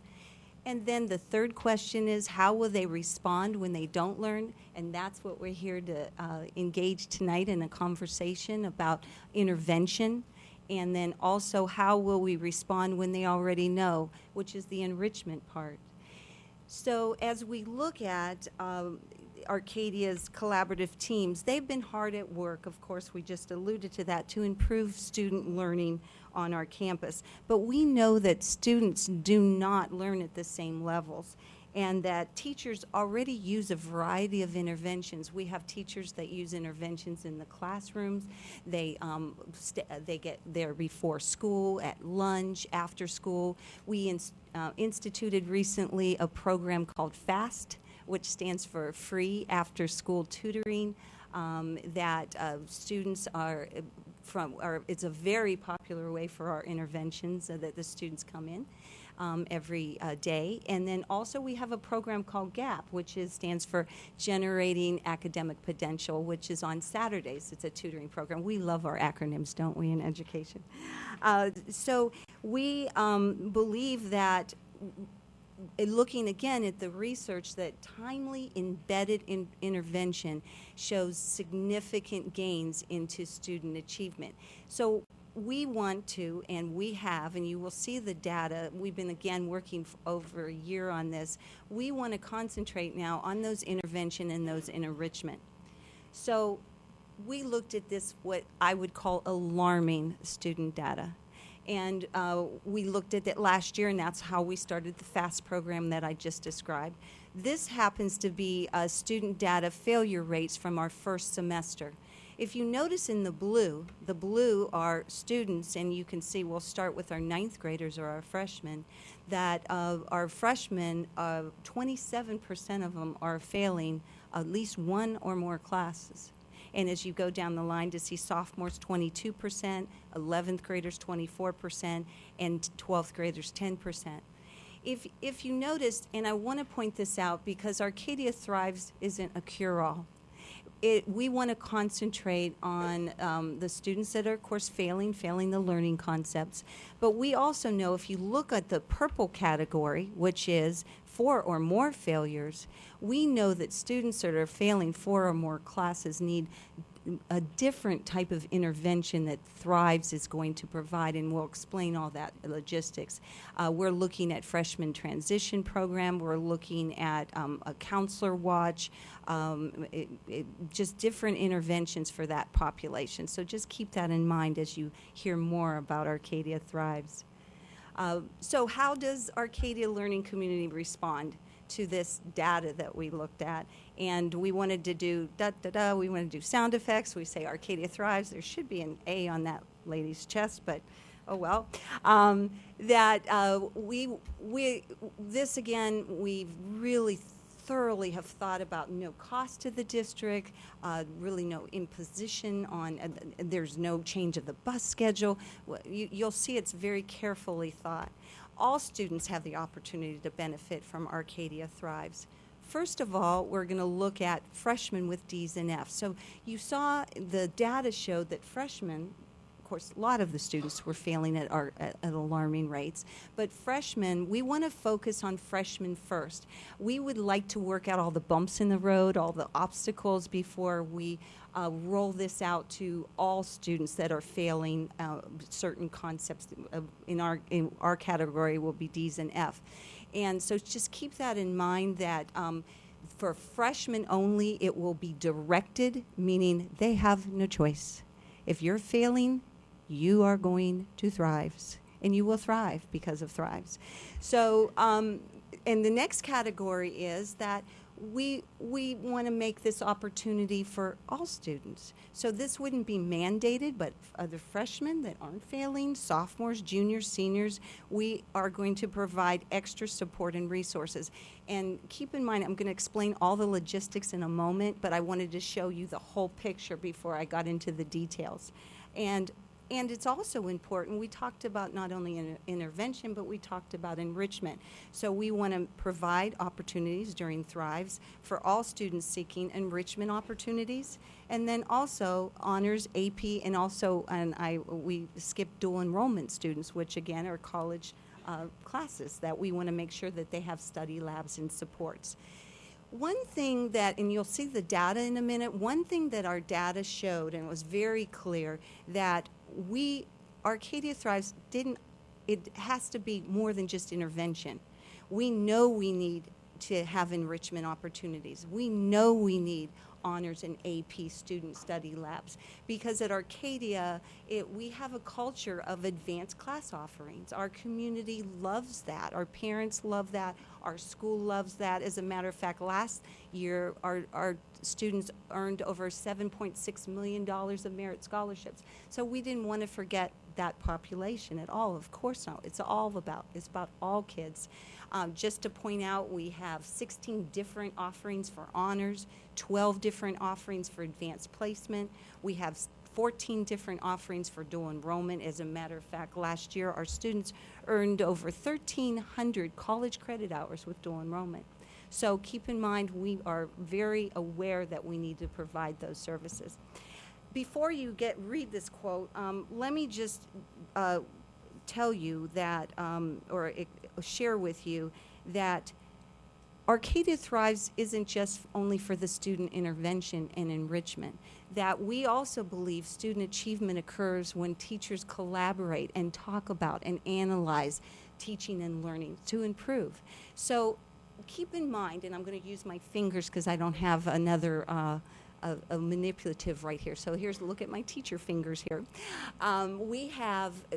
What happens is we have about 80 teachers, and we're going to put them in groups of rotating 4. So we're going to have a group A, a group B, a group C, and a group D.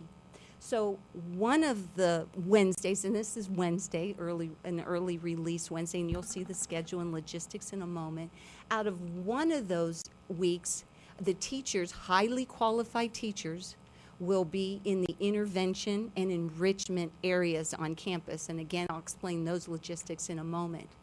Then 3 of the other weeks, the teachers are going to have an opportunity to get together and collaborate and again, analyze data, improve teaching and learning, share best practices. So it's a win-win, because who wins? The students win, because it's all about the students and student achievement. Let's look at the bell schedule. Oh, I got to go back and read this quote. Can I go back? Oh my gosh. What do I do? Sorry, I don't have the little controls up here. Just use your arrow keys. I didn't know I had arrow keys, excuse me. So let me read this quote because it hits home. We had a lengthy discussion about resources. It says, and we went through 18 pages of research studies and citations, but we felt that this one struck it in our heart. A school-based professional learning community can offer support and motivation to teachers as they work to overcome tight resources, isolation, time constraints, and other obstacles they commonly encounter. In schools where professional community is strong, teachers work together more effectively and put more effort into creating and sustaining opportunities for student learning. Here's the Arcadia Thrives Bell schedule. If you notice, and again, this is going to be an early release on Wednesdays. It does not include the early releases that we already have for professional development. It doesn't include the days that we have testing like recently. But it does include most every other Wednesdays. And what we've done in this spell schedule is we've taken, it does not, first of all, does not cost anything, and it does not significantly impact instructional time. We have taken 3 minutes from each class and reinvested those 3 minutes into Arcadia Thrives. And we've also have excluded the morning announcements during that Wednesday, and then we've cut a little bit of time on lunch because we did not want to impact the classrooms. So you can see our schedule right here. So the logistics, let's start getting into the logistics or the details of the program. First of all, we've already used, you looked at my hand with the 4 different groups. What we've also learned with the rotating teachers, and this was based on our FAST program, we took data with our FAST program and found out what were the needs of our tutoring program. Well, our students that came into the FAST program, it was math, language arts, and we recently added science because we found out that's where the needs were. What we're going to do, and we also worked with Rick and Becky DeFore. We had the opportunity to have an interactive video conference. We were very blessed. Our PTO were able to provide the funds for that. We went to SkySong. And when we spoke with Rick and Becky DeFore, they also suggested that we do this. They said in that 4 group of rotating, remember, we need those highly qualified teachers in both enrichment and intervention. So each of these 4 categories will have embedded math teachers, language arts teachers, and science teachers. So on any Wednesday, our students will have those highly qualified teachers in those intervention and enrichment areas. The other thing is, remember the freshmen I talked about, the little darlings that we're going to direct and make sure that they get to the tutoring places? That we are going to have something called, what we call strategic intervention based on formative assessment. Well, what does that mean? Well, let's just take Janie Doe. Janie Doe is a student in a math class in Miss Patterson's class. Well, Janie Doe's not getting slope, and a slope is really important in Algebra 1. So we have something called a live Google Doc. The teacher, Miss Patterson, goes on and says, oh, I see Janie Doe based on formative assessment, some kind of formative assessment, checking the pulse, doesn't get slope. Goes on to Google Doc, goes to Arcadia Thrive, and says, what math teacher is available this Wednesday? Puts in the name Janie Doe, puts in a math teacher that's available, puts in room number, and gives Janie Doe a coupon, and that way Janie Doe ends up successfully thriving and is succeeding after she attends Arcadia Thrives.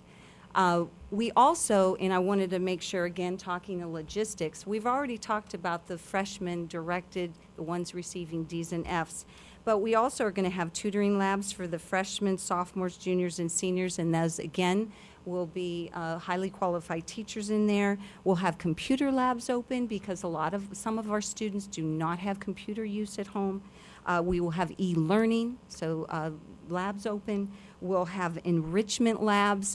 Some of our teachers have thought about robotics, STEM type of activities, biotech, and our teachers are very creative. They will come up with a lot of different enrichment. I am certain of that. Honors AP dual enrollment support. We noticed, again, with our data, that we have a 95% pass rate for our AP. That's pretty good. But what we also noticed is that we do not have, we have less than 50% in some of our AP test situation of test takers. So we asked, and we thought that Arcadia Thrives will support and give confidence to some of these students that are taking AP and not able to feel confident to take these AP tests by this support. Also, testing centers, makeup tests, quizzes. We'll have guided study hall. Some students just need a quiet place to study. We notice that by our library is filled after school. We'll have library for data resources and information literacy. And, of course, we will have ECAP areas so students can go to College and Career Center and be able and also spend some time with their counselors to really promote the career and college readiness. And should have started with this first. We have overcome our major obstacle, which is the ADM requirements. We've made sure that we're meeting all instructional minutes. You know, funding is important, so we wanted to make sure that that was approved, and it is, so it doesn't affect any. We've met all ADM requirements.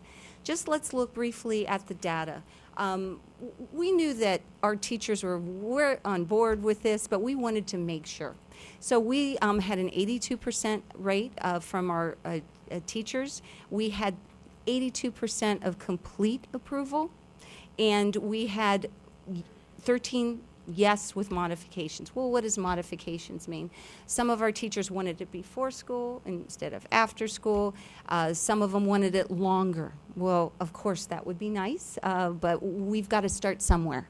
So they were on board with it, but they know they would like it longer. So those are the type of reasons for modifications. So about 95% of our teachers approve that. We also, our site council, which is comprised of parents and teachers and students, had already said yes, they thumbs up for Arcadia Thrives, but we still wanted input from our community because we feel we're a very tight community, and we wanted to make sure that our parents also supported. We had 69%, first of all, response rate of 17%. Not bad. And a complete approval of 69% election. That would be a landslide. So we were happy with that. And the yes with modifications. Couple of our parents wished it was on Friday because it matched their son or daughter's other schools. Some schools in our district and private schools get out on Friday, early release, so they kind of wanted to match with that. They wanted a longer time. They said 35 minutes isn't going to work. That type of thing. So they wanted it, but they just wanted it modified. So above 70% for response rate. And I wanted to share two quotes with you from our parents because a lot of times people just say no, and I do this. I've sometimes focused on the negative, but I wanted to show you what some of our parents, they gave glowing accolades and statements as we asked them to ask their approval. So one of the quotes was, "Thank you for your creativity, seeking ways to both encourage professional collaboration and enhance student learning. In these difficult budget times, it is heartening to know that our teachers, administrators are finding cost-neutral ways to make teaching and learning ever more excellent." And the next one, "Thank you, Dr. Woolsey, SUSD, and Arcadia staff for being proactive in identifying the challenges early and responding quickly and wisely." So thank you for your time, and appreciate the opportunity to present this to you tonight. That was outstanding, Dr. Thank Woolsey. you. Very, very well done. Thank you. Thank you. Mrs. Sneed. Thank you so much. This is really very exciting. Thank you. I'm glad that you brought the data to us. Yes. As I personally am a little surprised that our freshmen are struggling. Oh. I understand there's a huge transition from middle Exactly. school to high school, and catching it early is great. I'm totally on board with this. I also like that you did a survey of both the staff and the parents. Just a couple of questions. Sure, absolutely. Do you have any idea on, and maybe through the DeFores, maybe they gave you some ideas on the effect of dropout prevention? Well, I believe the dropout prevention would match this program.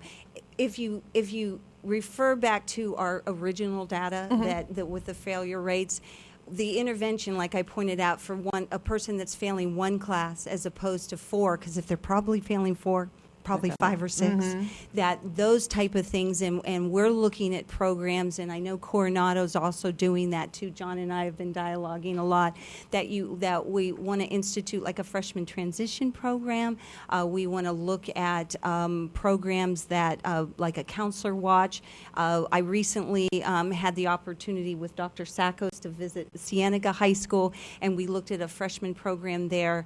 And we already have the JAG program at Arcadia, which is a dropout prevention, but we're always looking at ways for those safety nets that we can keep kids from dropping out. And I think, like you alluded to earlier, it starts young.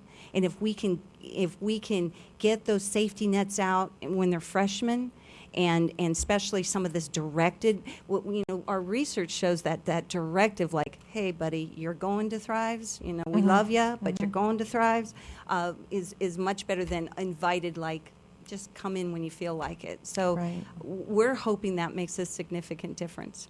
Well, and I like the idea that you're just targeting areas too, especially because how we know so much that in science and math, future success depends upon learning the standards early, or it's gonna it's just so hard to catch up if you skip over one. So I think this is wonderful. And if you don't have that foundation, me being a former math teacher, it's hard to reach those others. So you have to get those. It has to be timely.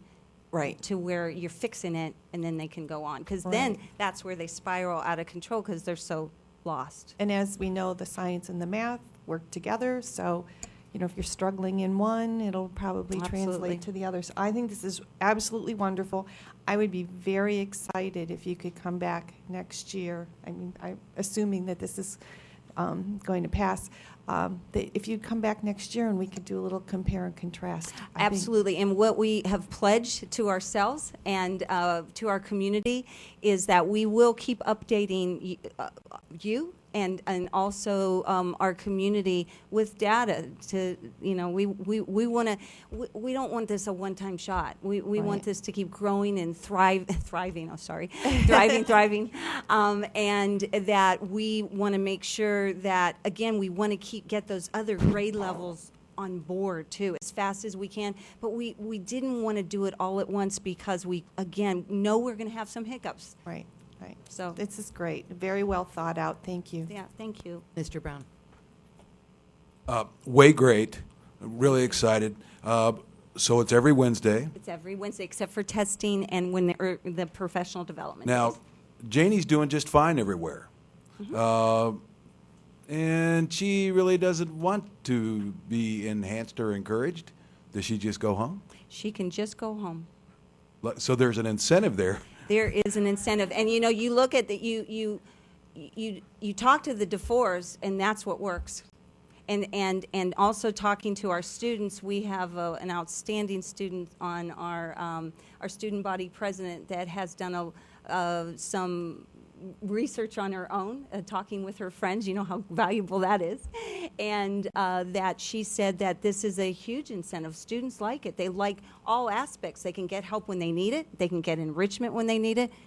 And hey, and if I'm doing great, I got the incentive to leave. And it works. Great job. Thank you. Thank you. Anna Marie, a quick question. Are there any plans, because I know Bonnie had hit on it when she said freshman, it starts very early. Any plans rolling down, like throughout the complex, like going to middle school, et cetera, really trying to hit these kids earlier? Yes, and that's why the articulation and the Arcadia learning community that we have here, and we have some representatives that have joined us, my fellow principals. We meet twice a month. We talk about success of students, and we really have focused on what can we do. And one thing that our Arcadia complex has come up with was an AVID through we'll be one of the first in the state where all the schools. So we're very excited about this intervention too, because as you know, you just said it starts early. It really does. And we're doing a lot of sharing. A lot of sharing of not only data but ideas, and we're we're a learning community. So We're a hopefully we team. can then also spread out for the entire district as well. Exactly. Right. That's what I mean, our I hopes see a and- lot of opportunity, not Yes. just for remediation, but also for challenging kids. I mean, Oh, there could yeah. be a lot. Oh, that's, yes. Just as you said, the Yeah. possibilities are endless. I have what they teachers could be tap doing. me on the shoulder, and I have a good idea for enrichment. So we know that's Right. important. The other thing is that we've dialogued a lot with our fellow high school principals, and they're all planning to do based on different populations. Right. So we're all excited about bringing this. I know Mr. Biera I think he has plans to present something to you possibly next month. So we're all collaborating and we're all on board because we really truly think this will make a difference. Herbie. Thank you for your presentation. It was very good. And this, I do want to echo what my colleagues have said. The creativity and the out-of-the-box thinking is just what we need a big dose of. I just want to clarify, this is every Wednesday except for early release Wednesdays. Is that correct? In testing, too. Sometimes Okay, in testing falls. So, yes. So oftentimes we feel handcuffed by the state regulations. And so my question is, are we meeting the state regulations on teaching minutes that's required of us? We are, because we checked. And Westwood took so long. That's why when I say, yay, yes, we that was one of our hurdles in the first place. Okay, well, that we had to. So well done. Thank you. Thank you. Dr. Meyer. So 27% of the freshmen are going to go to Thrives. That leaves about 300 kids that, if their parents don't pick them up, are going to be on campus. For that 35 minutes. Where will they go? They have a variety of places to go. They can go to there's a general tutoring center that will be housed with highly qualified teachers. Library will be open where they can go. They can go to a computer lab. There's also enrichment areas. There'll be AP honors that will be not supervised, but manned by an honors AP teacher, dual enrollment, guided study hall for a quiet place to study.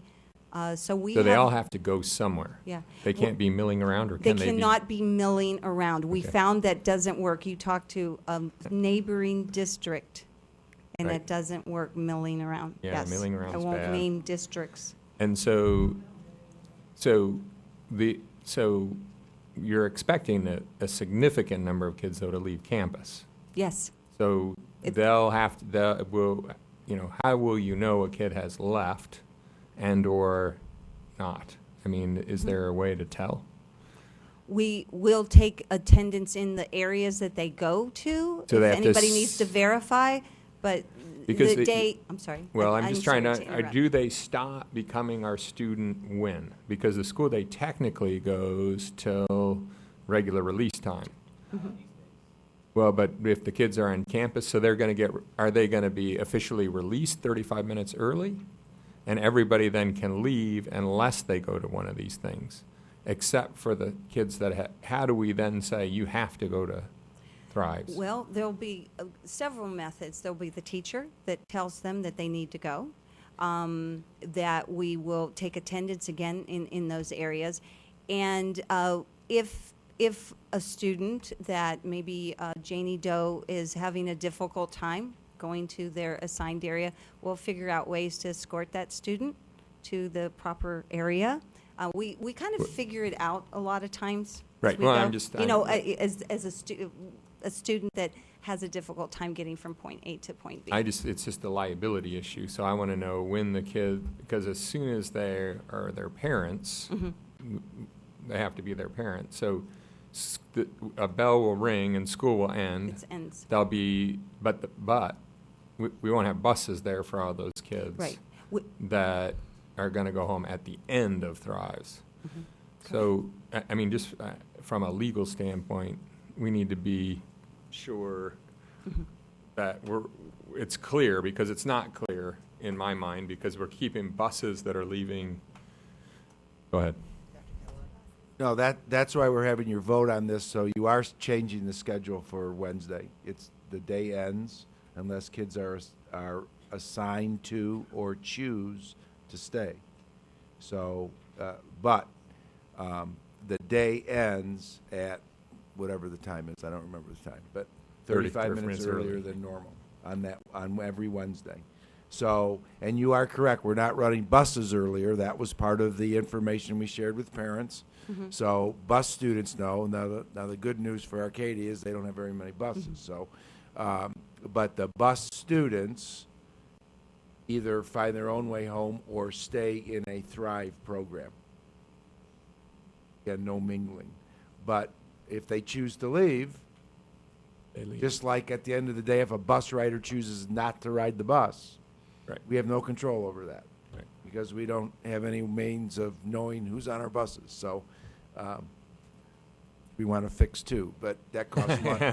That also costs money, so we probably won't. But anyway, the reason why you're voting is to officially announce that Wednesday bell schedule is different, including dismissal time. At Arcadia.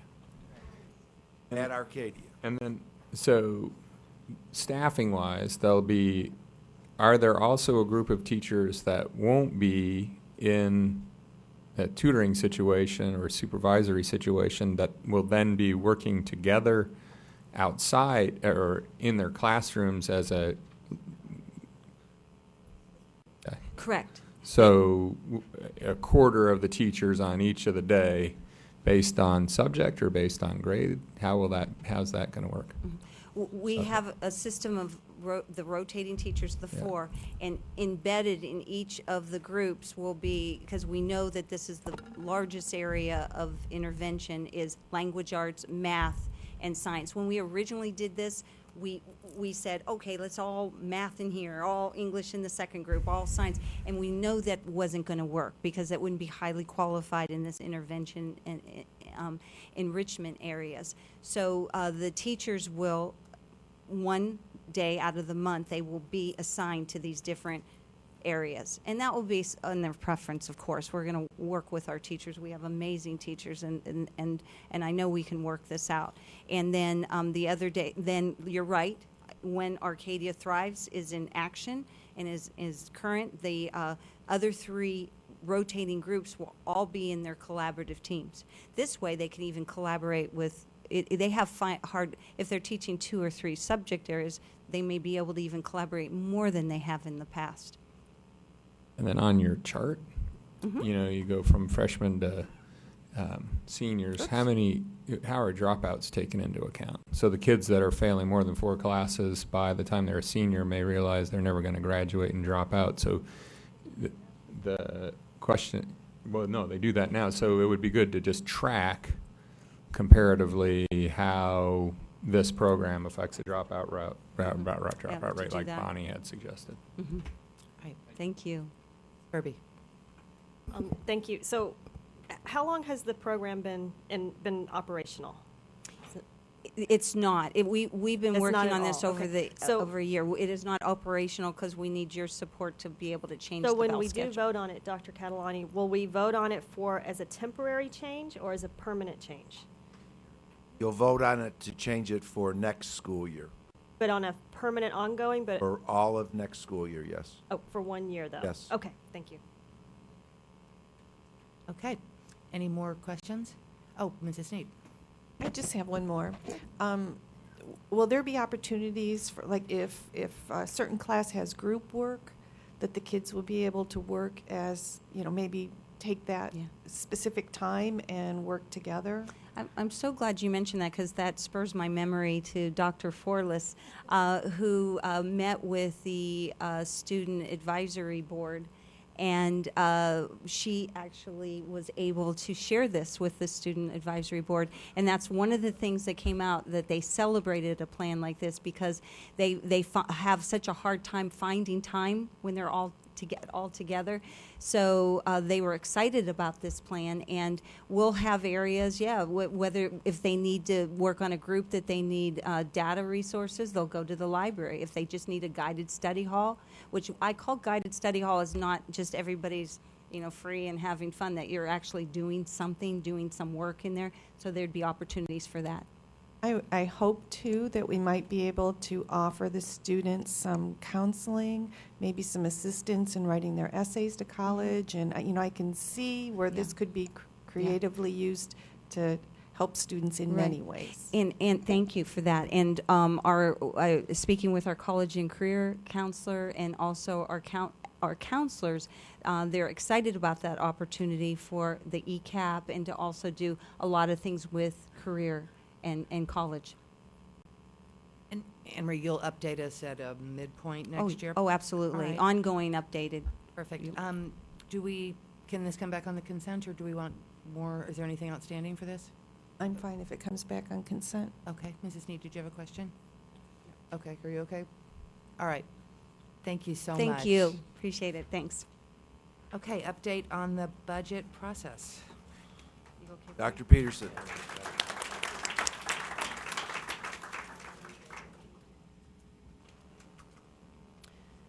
Thank you, Madam President, members of the board, Dr. Catalani, and I would like to just reiterate that the Arcadia staff has done an incredible job in putting this together. It's been a year in the makings. They've crossed every T, dotted every I, and I think it's going to be an successful program for all students. And hopefully we can roll it out to other schools in the future. So that would be our goal. I am bringing forth the current update on the fiscal year 2011-12 school budget. This is not a pleasant presentation. This is not one that I would like to have to stand in front of my colleagues and give, but it's a necessary one based on what has happened in the state of Arizona and, unfortunately, the funding cuts that education has endured. This is the fourth year of those types of cuts that have really impacted us negatively, and it's really starting to show both morale and also just in the job that is getting accomplished in our district and probably districts across the state. We've worked very hard to keep the cuts away from the classroom as much as possible because our mission is education. But unfortunately, when we cut in other areas, we still impact the educational mission of the district. The budget is based on some assumptions. First of all, I've based it on our day 89 ADM, and then I took off 100 for concurrency. If you remember, we lost over 200 for concurrency last year, but based on some mechanisms and changes we've put in place that you allowed, we believe that we will not see that big of a decrease this next year. Also, career ladder will be reduced by 4% by 1%. It's a 1% a year phase out. The choral is being reduced by $185 per student. That's on top of the additional choral reductions that were previously done to the state that are being rolled over. M&O, soft capital, and choral prior year cuts are being rolled over. So on top of them, we're going to see another $185 per student reduction in our choral, which is our capital outlay dollars. We are looking at only a 0.9% inflation increase to transportation. There is no increase at all to the main M&O budget, just the transportation portion of it. And then Arizona State Retirement. There's two items happening there. First, the state retirement itself voted earlier this year to increase the contributions by 0.9%. That was an initial vote that both the employee and the employer would increase their payments by 0.9%. Then this last week, as the state budget moved forward, the House passed it, the Senate passed it, the governor signed it, so it is moving in as an actual approved budget. Although there is a court challenge regarding the access, that if in fact that court challenge were to go through, from what I understand, it could be up to $500 million in additional revenues that would have to come from somewhere, because currently the legislature did balance the budget. And so they were able to balance the budget, but the people on access are submitting a challenge, and that may go through. So we'll see that. But the split with state retirement then went through. Instead of doing a 50-50 split like we currently have been doing, it's being proposed that the school district would fund 47% of the contribution, and the state employee would fund 53% of the difference. We think that would be a good idea, except the legislature, in order to balance the budget, is taking that money that we are saving by not paying into state retirement and having it go to the state of Arizona to balance the budget. So we aren't seeing an actual net dollars back to us. It's dollars that are being shifted to the state to help balance the budget. Also, we're looking at a 6% utility cost increase. So the utilities continue to say to us that they're tracking about 6%. So we need to build that into our budget. And then I am still proud to say that our TEI, our Teacher Experience Index, did go up to 1.0338. That means we do have a little senior teaching workforce. The state recognizes that we have that, and we get a little increase in our budget to pay for salaries that are expected to be above average, because we do have a more experienced workforce in our district. So looking at the budget projection, our budget projection based on the assumptions, we will have a budget next year of $151,909,644. That's a difference from our current adopted budget of $6.3 million. On top of that, the state retirement contribution of 0.9% is $842,311. 6% utilities is $540,844. That means we have additional impacts to our budget of $7.7 million. And then on top of that, we used $1 million of the federal stimulus jobs money this year to help lower our class sizes and provide additional paraprofessionals in our kindergarten and first grade. We believe that that's the right thing to do. We believe that kindergarten and first grade are the areas that we would most impact education. Because of that, we will continue with those individuals, and we will have to find an additional $1 million to help support that. So we are starting out with a budget deficit of $8,726,943. So as we move forward, our goal was to find $8.7 million to make up. Obviously, we just don't have $8.7 million, so we spent a lot of time. We did have a budget committee, and if there's some of the members are still here, I'd ask them to please stand so we can recognize them. With a few. These individuals, there was more on the committee, but these individuals put in a lot of time and effort. We had a lot of meetings. They had a lot of discussions that were very heart-wrenching, and we've had to make some tough recommendations. We also had focus groups, and we had Jeff and Andy and Michelle helped with the focus groups, facilitate them, and Carla, and we had good discussions, and I'll share some data with you in a little bit. As I said, the state retirement change, employers will now be providing 47% of the contribution, and employees will be 53%. Well, what does that mean to our employees? What that means to our employees is our employees next year will take home 1.5% less than they currently take home. So we've asked our employees to do more, and yet we are actually going to be seeing less pay because of the contribution to state retirement. So our employees will lose 1.5% per se of their money because it will be paid to state retirement. They will not see it in their take-home check. The employer savings that's going to the state of Arizona, that offset that the state has done to us to go from 50 to 47% is equivalent to about $600,000. So $600,000 that we would have saved, we are now transferring to the state of Arizona to help balance their budget. I apologize, this is a little tough to read, but this is the actual focus group outcomes. As we had the focus groups, these were areas that bubbled to the surface in all of the focus groups, and I'll share the data a little further in the next slide. But there was themes, and Jeff did a very good job of going through and developing and refining those themes so that we could put them into some type of order to see what it would talk about. So looking at those categories, this is the data that actually shows from the different focus groups. We had 330 responses given to us. So we felt that was a pretty good response over the time we spent. The most frequent responses, and these were questions, was what were the top 3 things Scottsdale School District should preserve? Based on that, the number 1 response was class size. People feel class size is very, very important. We believe class size is very important. Our classes are too big in Scottsdale, but unfortunately the budget does not support trying to lower them at this point. Fine and performing arts was second to preserve. Registered nurses was third. Teacher librarians was fourth. Gifted programs fifth. Assistant principals sixth. Elementary special seventh, and quality teachers eighth. Again, there was an overall 36 items, but these were the top 8 that had the most votes that bubbled to the surface. And this was based on information given to us. We did not preload this. We did not give them the categories and ask them to vote on the categories. We asked them to come up from their own ideas what they valued. And that way we did not prejudice the process as we moved forward. I also would like to recognize our facilities folks because they're doing a heck of a job saving. This past year, we saved $370,000 in electricity. It's the equivalent of 6,134,849 kilowatt hours, or 474 Arizona homes. They're doing a great job.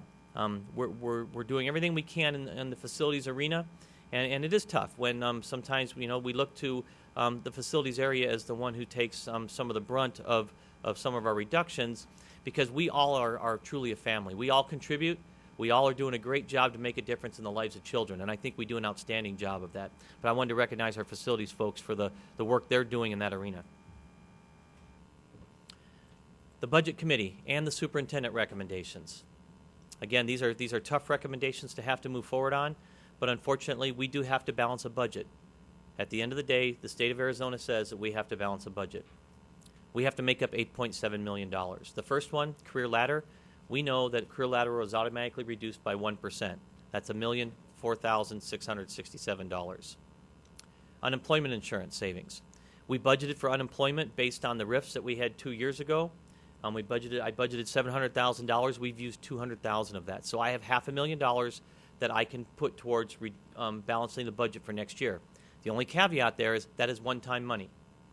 We will not have that money again because we balanced it. We won't be budgeting the same amount. So that will be one-time money to help us get through this year. Hopefully the economy recovers and things turn around and we will be able to get some relief next year.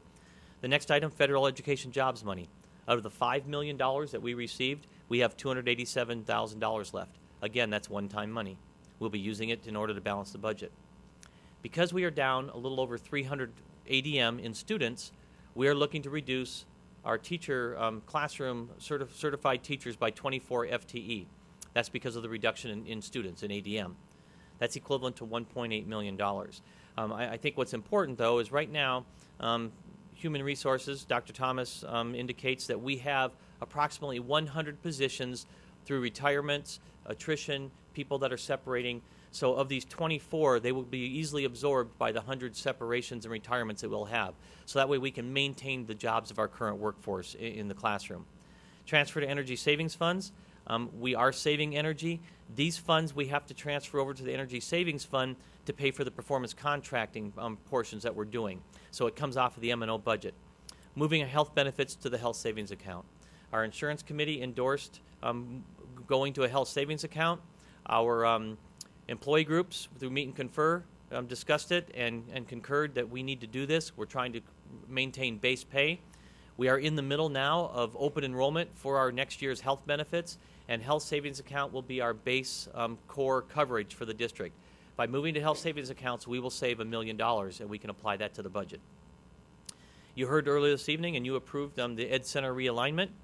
By doing that, we are reducing an additional 9.4 FTE with a savings of $530,000. And then we are looking at a Sierra Vista realignment.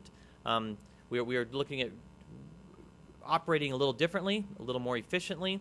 Also, with e-learning coming on board and going to be also based at Sierra Vista, we're going to see some overall savings of $600,000 in the Sierra Vista realignment. And then we are looking to reduce 8 FTE TOA positions. These currently are positions that serve our teachers in curriculum and instruction, in support. Our teachers will lose some of that support. These teachers will go back to the classroom. So we have a total of 32 FTE positions, certified positions, that will be decreased. Because we have 100 retirements and separations, we will be able to absorb those. So that's the good news, is we will not have to lose those next year. But doing all of this, we still have to make up $1.8 million in our budget. So how are we going to do that? We're looking at moving M&O costs from M&O costs to nutritional services. We currently support nutritional services in cleaning of the kitchens and doing some other duties there that can be paid for out of nutritional services funds. That amounts to $446,000. We did do an RFP for contract custodial. The first portion of this is actually the actual cost savings of the RFP itself. I am proud to say that the folks did a great job rewriting that. We added back the services that we cut this past year, and even though we added back the services, because we heard from our teachers and things that things aren't just clean as they are, things aren't getting taken care of as well as they are, so we added back those into the proposal, and by having a competitive proposal, we're actually saving $118,000. So we have added services, and we're saving money. That's the good news. The second part of this is the second shift custodial to contract.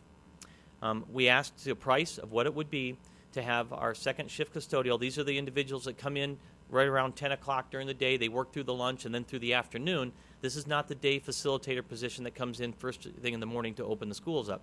But this position, if we were to move it to a contract custodial position, again, as Dr. Catalani said earlier, every one of those individuals would maintain their job at their school if they so choose. We've asked the contractor that. Any individual that is within 5 years of retiring, we do need to honor their service. We would keep them on as Scottsdale school employees so that they could retire within that 5-year window. Also, The individuals would be hired at their current rate of pay that they have. We would save, because state retirement we would not be contributing to. Obviously, the employer would not be contributing to state retirement. Their benefits would look different. We would not be paying for the health care benefits for them. So by doing that, we would save $168,907. By doing that, we still have to make up $1.1 million. We do have 2 librarians that are retiring, separating. So by attrition, we would be replacing those positions with classified positions. We did that last year at Sequoia. It has worked this year. But by doing that, we would save $25,000. We're looking at our elementary assistant principals in both staffing efficiency and some funding alternatives in order to fund 5 FTE or reduce 5 FTE in those areas. By doing that, we would save $300,000. Dual enrollment. I've turned over every rock. I've looked in every crevice. I've turned the light on everything and on all of our budgets everywhere we are. And we do have funds in dual enrollment that we receive that we are looking this year to capture 50% of those funds in the fund balances. So we currently have fund balances of $288,000 between all 5 high schools for dual enrollment. Those funds typically the teachers use to buy curriculum things, those types of issues. We are looking to capture 50% of that. That would be $144,000. And then finally, I have $691,000 in the workers' compensation fund balance. I would be applying that amount to balance the budget. The concern there, again, that's one-time money. The second concern there is that's a fund balance that down the road we have no more fund balances. So we started getting concerned because any reserve we have, it's being used up. But we feel it's important to try to minimize the impacts across the district. We've looked at everything. You have asked us some other questions. So there are some other possibilities. You asked us, what would we save if we furloughed every administrator for a day? We would save $62,000. What would we save if we furloughed a certified teacher? $377,000. If we furloughed all classified employees for a day, we would save $100,000. If we gave a 1% pay cut to administrators, we would save $145,933. A 1% pay cut to certified, $738,541. And a 1% pay cut to classified, $227,831. Also, we are looking at the possibility, if we were to reduce elementary APs across the board to a 0.5 in every single one of them, that would be beyond the just 5 that we're recommending. We would save $682,000. So we would go from the $300,000 to the $682,000. Librarians, if all of our librarians at our elementary schools were reverted to a classified employee, we would save $400,000. We are talking with Scottsdale Healthcare. We expect to receive a proposal either Thursday or Friday of this week about health services. Again, we've committed. We've committed to the nurses. We've had meetings with Tommy Burke. That when that proposal comes in, we need to study it. We need to get some of the folks on board and have a task force. We took that off of the overall budget savings criteria because it's truly not a budget savings issue. Yes, you would save money, but more importantly, the discussion needs to be, would we enhance services to students? If we truly could do this and enhance services to students by providing oversight with the medical doctor, by being able to do screenings, draw blood, other things that could happen, we need to have that discussion. But if we did that, we think we could save upwards of $600,000. Also, we have an RFP going out for middle school and high school to be security to be contracted. That RFP is going out with the requirements of a brand new job description. It's going to be a technical job description. We don't think there will be a lot of people that will be able to meet that RFP requirement because this isn't the same as hiring a security guard that sits in a car at the construction site at night to make sure someone doesn't come on the construction site. This is somebody who's truly experienced, somebody who understands FERPA, somebody who understands search and seizure with students, somebody who understands how to deal with individuals. So that job description is going to be a little more beefed up than what we currently have. If, in fact, we find out that RFP would not save us money, our recommendation would be we will go out and rehire based on the new job description. That means every employee would have the opportunity to reapply for those jobs, but they would have to reapply for a job with the new job description. Finally, cost to buy down class size by 1 student. If we were to buy down class size by 1 student in the district, it would cost us $1.3 million. It's the equivalent of hiring 26 FTE. So we would love to do that, but we need to find $1.3 million in order to bring down that for every student we bring it down. Again, this is not a fun discussion. This is something that affects everybody. We have people that truly are doing more, and they will be getting paid less because we are seeing that reduction with state retirement this next year. We have people that we are impacting their jobs, but we're trying to ensure that their jobs would be safe because they would be protected, they would remain the same base pay. Yes, their benefits could possibly change. So we're trying to do that. Right now, I'm going to open this up for discussion. Our plan is to propose the budget on May 31st and then have the budget adopted on the 14th of June. So I will open this up for discussion at this time. Thank you very much. I have a question regarding the custodial contract. I know obviously the petition has come to us to furlough versus what's the difference price-wise there for us? Do you know? Well, to furlough, if we were to furlough every classified employee, $100,000. Okay. And the actual money that we need to make up is $168,907, so Okay. $169,000. Okay, so obviously even just furlough would not work in this situation. Now, Unless you did several days or something along those lines. which I'm not in love with furlough, I have to Correct. say, P.S. Okay, and then while we're on outsourcing, I wanted to clarify something. The last time we had talked budget, I know I had specifically brought up outsourcing for example, payroll, transportation, et cetera. And I know you had said at the time you were specifically looking into it with the intention, of course, for everyone to keep their jobs. But then I got a different impression a few minutes ago when we were discussing something else. Where are we with Madam that? President, we are looking at those. Again, part of it's developing. We do outsource our maintenance in transportation. The issue is trying to outsource our drivers, so we're looking at that. Dan's talking to some folks. We've talked with the payroll. Again, we have 6 employees in payroll, so we outsource that. The savings are minimal, okay. and I think the return is payroll is one of those critical functions. If you spend a day or two in there, you see how many people call payroll.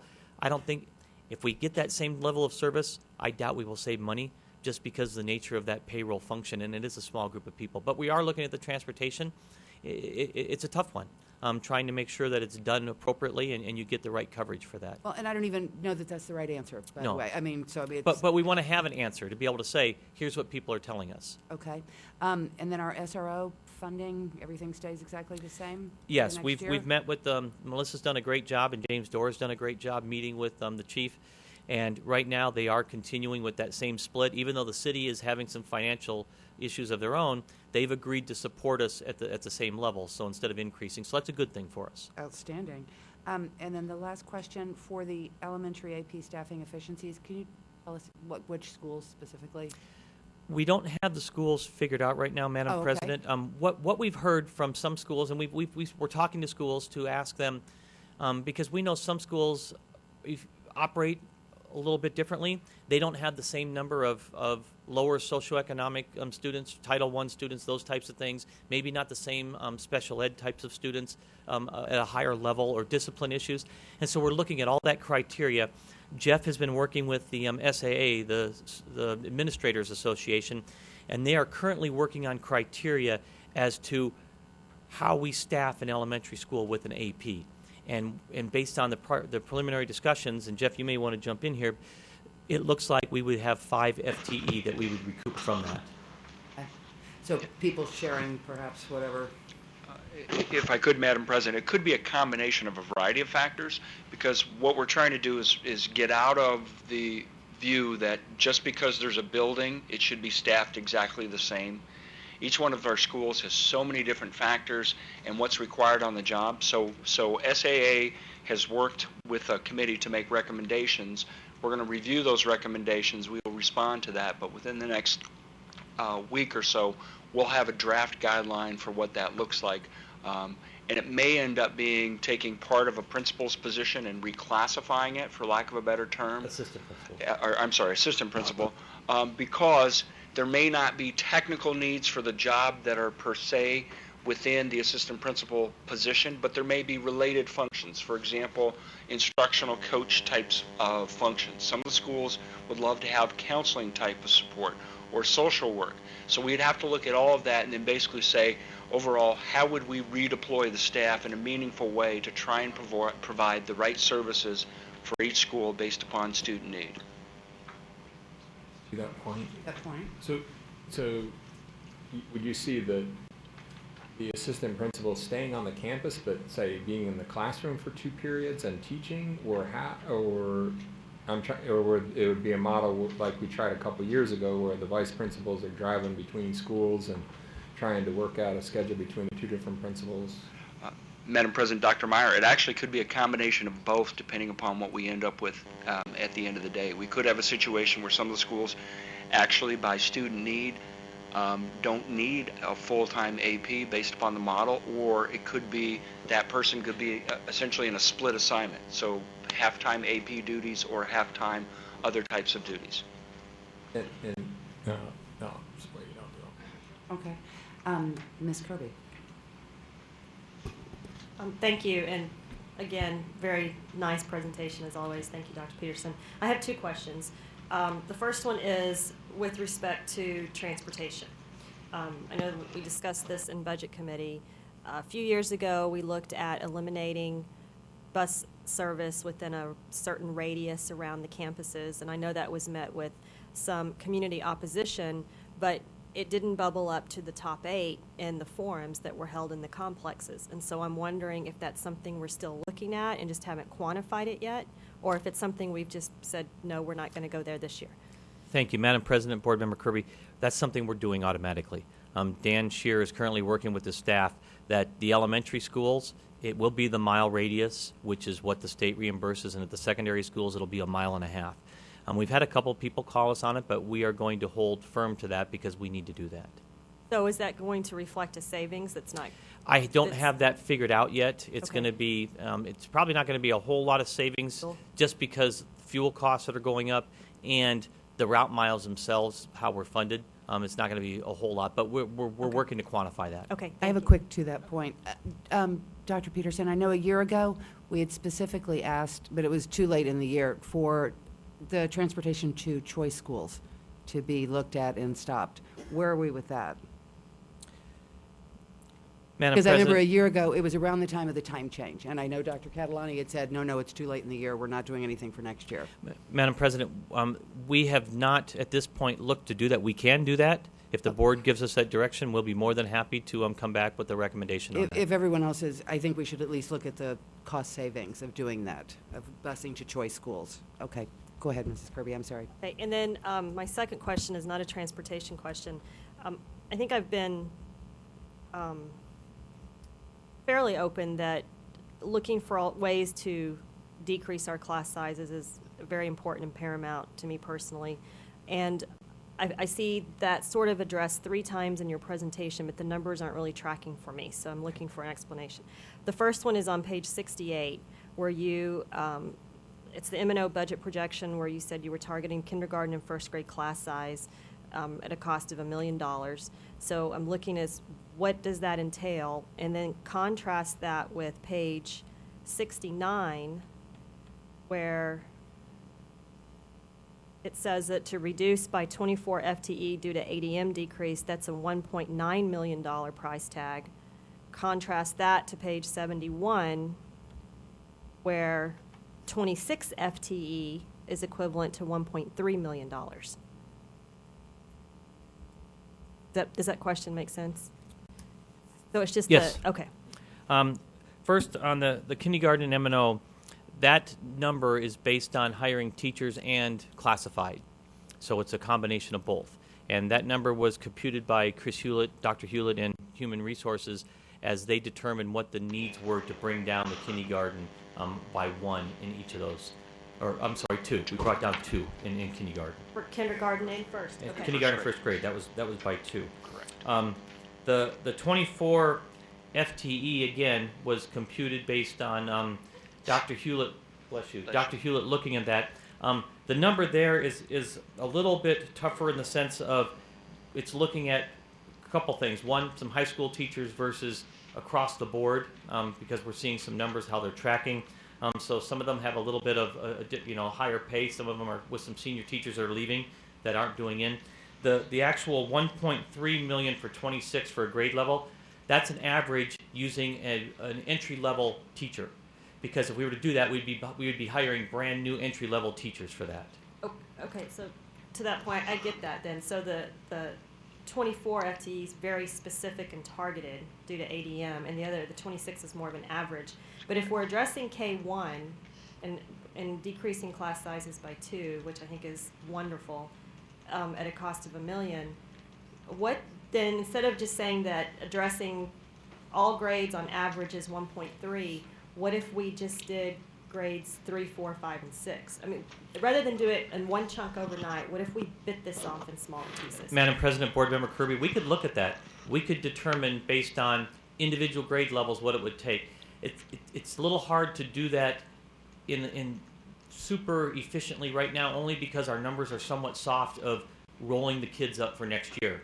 So what we would have to look to do is do a projection, but then refine it as our numbers continue through the summer, because we continue to get enrollments and those types of things. So we could give you initial projection, and then we have to continue refining it as we know more about our numbers and our students. Wait, before we move on, can I just make one suggestion on that? This might be a bigger conversation than this, because rather than looking at grades 3, 4, 5, 6, I know Jeff, Dr. Thomas and I had a conversation. Are we better served, let's say, targeting maybe all math classes being reduced? Or, you know what I mean? There's different ways to kind of skin this cat, but I don't know that it's an easy, fast conversation, though. Yeah. I guess then to that point, what might be helpful, because when you see cost to buy down class size by one student, 1.3 million, and I know I was the one that asked that question, so I understand why it's there. That's almost, it's insurmountable. It feels just too big to even try to achieve. Yes. But if we broke it down into math or grade level in bits and pieces, it's much more palatable and much more realistic. And maybe we can evaluate some of the other potential savings if we can have the benefit of reducing math classes or grades 3, 4, and 5. It might make that trade-off a little easier. Madam President, Board Member Kirby, that's something we can do. The tough thing, as I said again, because students don't come in nice little squares, one grade level may be 5 teachers and one grade level may be 2 teachers, just based on how the numbers fall out. So we would have to do individual grade levels and just continually adjust those. But we'll take a look at those. And if I could, one thing to add, Madam President, Ms. Kirby, is when we do staffing at the end, we're constantly evaluating and looking at our enrollment. During this time of year, we look at it every week to verify what we have in the system versus what is waiting to be entered. But when we add staff, it is more of a laser beam as opposed to a shotgun, because we have to look at every school independently, every grade level independently, and every program independently, because, for example, we have multi-age classes, which have kids from 2 different grade levels, so we pull out the individual data. You have schools that, by the nature of their configuration, may have average students that are right at the cap, but because they're a relatively small school, if you look to reduce, you have a significant increase of staffing costs there compared to a larger school where you could spread that out with 5 or 6 teachers in a grade level. So it really is almost having to go do a logarithmic equation with every grade level, which we're happy to do, but it might take us a little bit of time to generate that. Dr. Meyer? Correct me if I'm wrong, a point of clarification, but the $1 million that we have here as a line item was federal stimulus dollars that we used in the year we're in to reduce class size by 2 at the kindergarten and first grade level. We had hoped, That is correct. We had hoped that we would have, again, another $1 million, but one of the ways we balanced the budget at the state level was to sweep half of the money that was given to us by the federal government to rehire teachers and not let it flow to the schools. So we don't have that again this year, and that's why you see this $1 million. And so if there's a reporter in the crowd here, class sizes are not going to go down K1, 2 under this budget. They're going to just stay where they're at for the next year, and we have to find that $1 million because we're not getting the stimulus money this year. That's correct. And if we decided not to do that, they would go up by 2 because I would have to recoup that $1 million. Kirby, any more? Mrs. Sneed? thank you, David. I really appreciate how thorough you are, going above and beyond just the balancing to give us some idea, because we're probably going to be looking at creative ideas again next year. And just a couple questions, mostly for clarification. Are we still at 80% of our expenses for M&O go to personnel? That No, Madam President, Board Member Sneed, we have almost 90% of our M&O Okay. budget goes to salaries and benefits, and then another just over 6% goes to utilities. So Okay. that leaves 4% that is for purchase services, supplies, all those other ancillary costs. Okay. And the career ladder, my concern is always that we keep our best teachers, but my understanding is career ladder is being decreased at the state level, so that any of the school districts that are participating in the career ladder program are going to have the same cut? That is correct. Okay. Sorry, ahead. pardon me for interrupting, but the one good thing, if I can say that, for the legislature this year is that they are looking at the classroom site fund and setting that number at $120, which originally it was looking to go down to $55. Then it was, if they do nothing, it'll go actually to $94.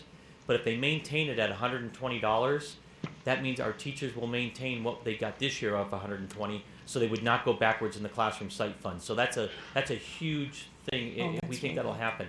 And we think it's realistic because the classroom site fund is calculated based on a 5-year look back of averages. Mm-hmm. And those really bad years are, for the market and stuff, are out there, and they're starting to fall off because the market's actually seeing some decent returns. So we hope that if that's maintained, next year it'll probably be 120 again, but at least the cash will be made up, and maybe Dr. Meyer can give us some insight on that. But I think the 120 is going to go through. Yeah, go on the mic and say it. It may, yes, but I'm not going to promise anything because all these things are in flux as amendments on different bills, and but we're hopeful at this point. yes, we're hopeful. That'd be We'll great for know by, teachers. my guess, by the end of the week. Well, that was good. That was one of my Yes. questions, was the $120, if that was going to, if our teachers were going to see any more loss from the 301. So as a teacher who is participating in Career Ladder, I will lose some funding from Career Ladder. My 301 will remain the same as this year. That is correct. I will be required to increase my retirement contribution. All employees will, yes, ma'am. Right, okay, and all employees will have to change their insurance benefit to the HSA? They'll do an HSA. Okay. If they choose to go on the PPO plan, it'll be $79 a month that they would buy up to that plan. Okay, I just wanted to make sure, but thank you very Yes. much for this, and thank you for also breaking down some of the other things that we might be looking at in the Thank you. future. Dr. Meyer. Thank you. So on the budget assumption page, I don't know if we can put that up, but career ladder is reduced by 4%, so a significant number of our teachers are on career ladder. In our district, the vast majority of that money is paid by local taxpayers. Has no effect on the general fund. All of the money is paid by local taxpayers. Exactly. So this has nothing to do with balancing the state budget, but does have to do with not honoring our teachers, in my mind. Core was reduced by $185 per student. In formula, how much are we supposed to be getting per student? It was like 200 and it depends on high school or middle school, but between like 225 to 260 and for the extra for textbooks and things. And so that's our funding for textbooks, supplies, computers, and it's been reduced to about, I think, $20 per student per year. That's correct. Which is, again, thank God we have a capital override. Exactly. If the voters hadn't approved the capital override, we would be really hurting to just have pencils in our classrooms at this point. One of my questions related to that is there was movement of a bill that would allow tax credit dollars to be used for certain supplies, soft capital potentially. You know what's going on with that? At this point, I'm thinking it's dying a slow death. Right, and which is unfortunate, but maybe we can revive it. But, you know, it would be nice if that were the case, because then we could use some of our tax credit dollars for supplies and offset some of these cuts and not have to face some of the decisions we're having to make. I mean, the same thing's true with soft capital. These cuts, there are formulas. The utilities formula was eliminated and never funded, so there was a formula at the state level that when excess utilities went away, the hope was that we would get utilities funding, because you can see we're having a 6% increase in utilities costs. That formula was eliminated. So we, at this point, have to either get it restored to ever get funding. The ARS increase affects all state employees. Now, the ARS plan, you may have heard stories in the paper. What this does is take $40 million out of state employees' pockets, which include teachers, and just uses it to balance the general fund. It does not go to the retirement plan to help stabilize it, although the ARS plan isn't unstable. There's $28 billion in that fund.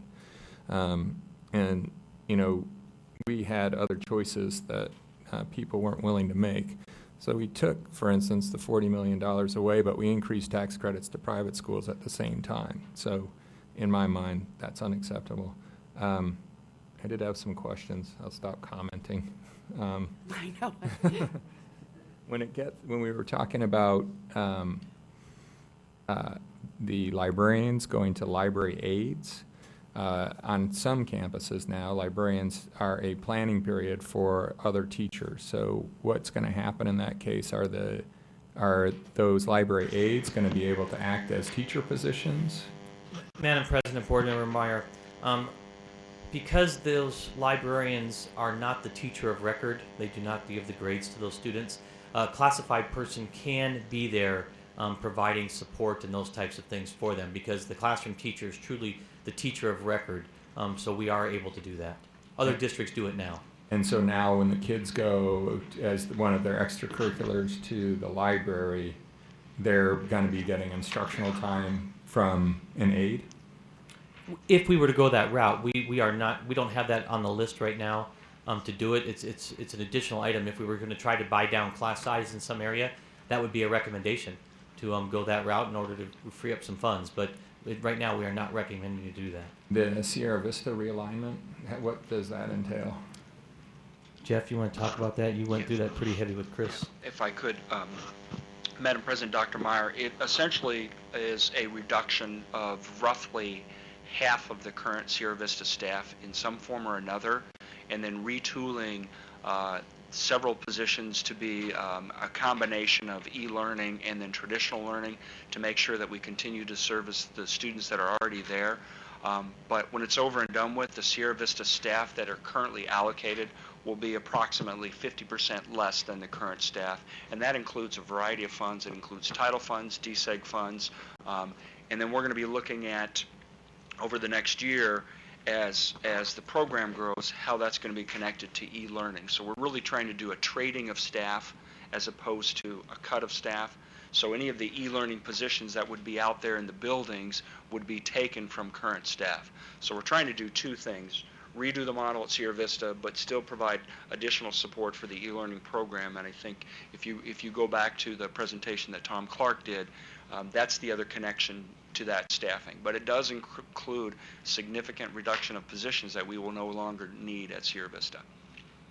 And will the number of students decrease there, because we're expecting Yes. e-learning, a number of those kids? No, we're expecting the high schools to keep some of those students and not have the Correct. referrals as much as they've been having them, or as quick as they've been having them. Okay. Okay. I'd like to comment. That is going to be a significant change in that students will not be referred as quickly to Sierra Vista, and repeat offenders will more quickly be recommended for expulsion than alternative placement. So both are part of this, but we also have to understand we have over the years have touched all levels of services and all levels of programs and all levels of students. And yet our alternative school has been protected. And right now today, we spend significant more staffing dollars per student at Sierra Vista than anywhere else. And so we are modifying that. Still believe strongly in the need for an alternative school, need to retool it, change the way we provide instruction, and also change the way students get there. We're also changing the capacity, student capacity of Sierra Vista, which means we'll no longer be accepting open enrolled students there because we don't have room. And by that I mean you cannot open enroll directly into Sierra Vista. Now you could be an open enrolled student at one of our high schools and find your way to Sierra Vista. But there's also new rules in the student code that says that doesn't necessarily have to happen either. I don't believe that's the purpose of an open enrollment policy in this state, to provide alternative programming. So there will be, some of these changes will impact our governing board because you'll be hearing some additional appeals. So that's all part of this. So I agree. I mean, we do spend far more on staffing at Sierra Vista per student, and we just can't afford to anymore. And it's one of those things that did that come up in the budget discussions out in the community that particularly with now online learning and other situations, we may have to eventually look at different models. And so for not this year, but moving into next year, I personally want to see how much we're spending there and how we're going to potentially move forward with how we're going to deal with our kids that are disruptive in our classrooms, because it's an unfortunate problem that we have to deal with, and we don't have the funds to do it anymore with the size of the cuts. Did you want to comment, Bonnie? To that point, we won't be leaving our, will we consider leaving our level 2 offenders on high school campuses? Or will they automatically be taken off campus? No, level 2 will not be staying at the campuses. Whether or not they make it to Sierra Vista or make it before you will be the decision of the principal and Sierra Vista staff, along with district office staff. Basically me. All referrals are coming through me now. Thank you for that clarification. Madam President, Board Member Sneed, let me remind the governing board that at last board meeting's presentation on April 29th for the Code of Conduct, we talked about redefining what a level 2 violation is. So we do expect less level 2 violations based on the new language and our move to preventative approach for multiple offenses.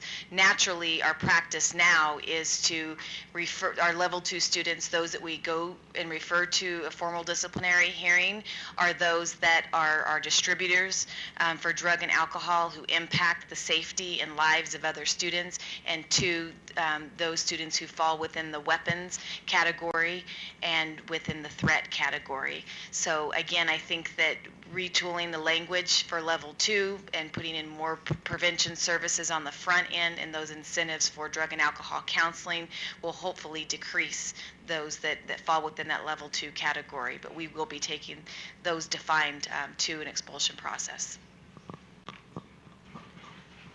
And then as far as the custodial contracts go, can you walk me through the discussions that occurred and the custodians? It's my understanding, I don't know if they're happy now or unhappy, but they did come up and speak to us about the fact that they may not be happy, and I just need to understand what they were offering, what we're offering, and what the differences are, and how we arrived at the recommendation. Madam President, Board Member Meyer, this is the first I've heard from the custodians of or classified folks giving a day up of pay or any of those types of things. So we would have to take a look at that to see what the mechanics of that would be. My understanding, all of us want to be employed by Scottsdale Schools, because Scottsdale Schools, I believe, is a very good employer. We're one of the best school districts. We are the best school district in the state, so people are proud to work here. So it's tough when you've worked here and all of a sudden you would, even though you'd be maintaining the same job, be maintaining the same base pay, your employer would change. Granted, your benefits would change. You wouldn't be in state retirement. Anybody within 5 years, we would maintain them as school district employees until they reach their retirement eligibility and were able to retire. But so that's a change, and change is something that we all hope we don't ever have to go through. But that's where it would be. So on the two numbers here, there's the 118 and the 168. Are those? Will both those numbers affect our contracts with our employees, or is the second shift already? Just the 168. The 118 is an actual good price. We actually got better pricing, and so we're saving $118,000. Even if the 168 we were not to go to second shift custodians to contract, we would save the $118,000 regardless, because that's the new price for the vendor. That's what we're outsourcing now. And we currently, yes. So that doesn't affect our employees. So no. It's the 168,907 yes, that affects our employees. That is correct. Okay. And that savings is primarily savings in health insurance and state retirement. And so, we've said we'll keep the people at 5 years, but there's probably someday at 6 years. Obviously when the classified people stood up and talked to us tonight, that's the first time I heard that as well. So, we need to make cuts, obviously, but if we can work out a deal where if we can still make the savings, but people can either feel safe by being employed by Scottsdale and would rather have better retirement benefits and health care but a lower salary, I think we should at least have that discussion with our employees to make sure we can get there. We may not be able to come to a compromise, but at least, and unless you've already had, Jeff may want to comment, maybe you've already had this discussion and it isn't going to happen, but do you see what I'm saying? If I could, Madam President, Dr. Meyer, we've had the conversation in our 3 employee group meet and confer areas. And the feedback we've gotten from all 3 employee groups, at least at this stage, is to do what we can reasonably to try and protect base salaries. The greatest challenge that we have right now is the multiple factors that you heard at one time that are pinching teacher salaries more than anybody else. If you take the dollar amount and you extrapolate that on the average individual in career ladder, which represents 70% of our teachers, you're looking at a 25% average reduction in the career ladder supplemental. So for most of those teachers, that's going to be $1,500 right about there.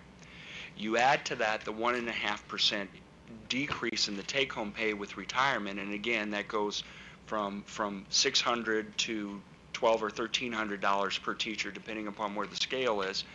You're now looking at one group of employees that roughly 2/3 are already going to be looking at potentially $3,000 less in take-home pay. What we've forgotten about is last year when we made the changes around the pay for performance to try and keep base salary whole, that still was a net reduction for pay for performance for our teachers and their $301 by $1,100 per teacher. They still lost that money.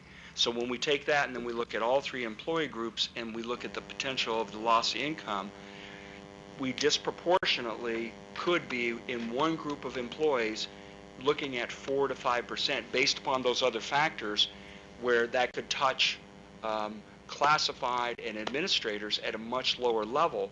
So that's part of why the conversation has gone the way it has, and we certainly would not make that recommendation. But we can go back to our employee groups again, have the additional conversation. In my mind, if they're willing to do, and I don't know if we can even do furlough days, or, I can't speak for them and their value of having a better health plan and a better retirement plan. And I have no idea what, we don't probably know because we haven't put out an RFP, or maybe we have, what they're going to end up with. But we do have the custodial RFP completed. That's how I was able to quantify those numbers. Okay. So at least have the discussion. We may not be able to get there, but, and I totally get the major hit our teachers are taking. I mean, it's brutal. A lot more questions. I'm sorry. I just have to go through the slides. The other possibilities, these are backup plans, or are we going to consider some of these potentially in lieu of the ones that you guys have recommended? Madam President, Board Member Meyer, these were based on requests that we've received from the community and the board for what things cost and what things are worth. We aren't recommending these at this point. Our recommendation is based on the previous slides for a balanced budget. Now, if we want to go back and talk to classified pay, if every classified employee wants to take, a 1% pay cut is 227. We need to make up the 168,000. So maybe they all take a 0.75% pay cut. We could go back and talk to the classified pay group and see if that's the consensus of their group. That means we would recoup those savings and move in that direction. And if we did that, then we could bring that other line item off there. But for anything we take off the line, we have to find something to put back on the line. Believe me, I know that part. So that's our trade-off. But we are not recommending any of these items right now. What we will look at, though, is we are moving forward with an RFP for security. If that comes back with substantial savings, we would bring back that recommendation to the board. We are waiting for Scottsdale Healthcare to give us a proposal, which hopefully we'll have by Thursday or Friday this week. They talked to Melissa and myself and said we should have it Thursday or Friday. We will go through that proposal because we have an initial discussion with them, but that's all.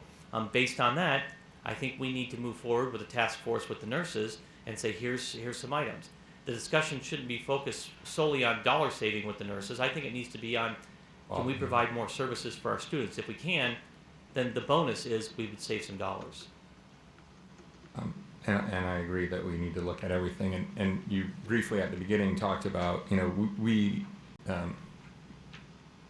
passed the budget. I would argue that it's not balanced, but it assumes that the access cuts that were made in that budget are going to be found constitutional because the voters passed Prop 204. That's correct. Yeah, and if Tim Bowden's moving forward with there's the going to be a lawsuit by the end of the week that could overturn that, which, as you pointed out, means we have to find another $500 million to balance the budget, and the only place to cut that's left is education.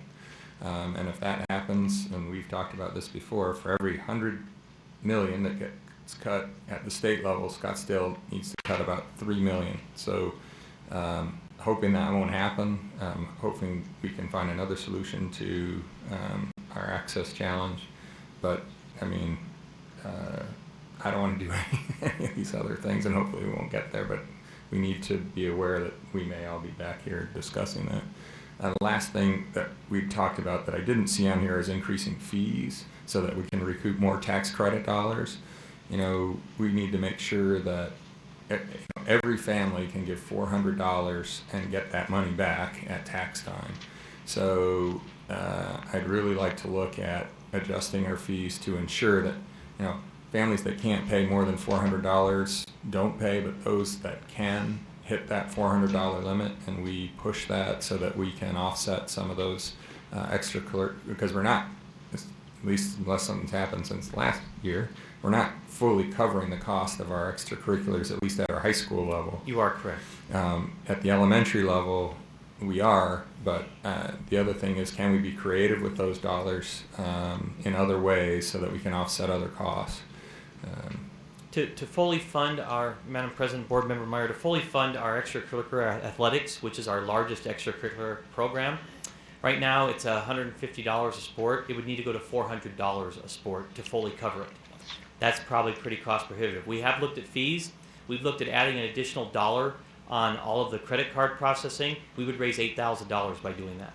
So again, we can do some things, but the incremental increase is marginal in some areas.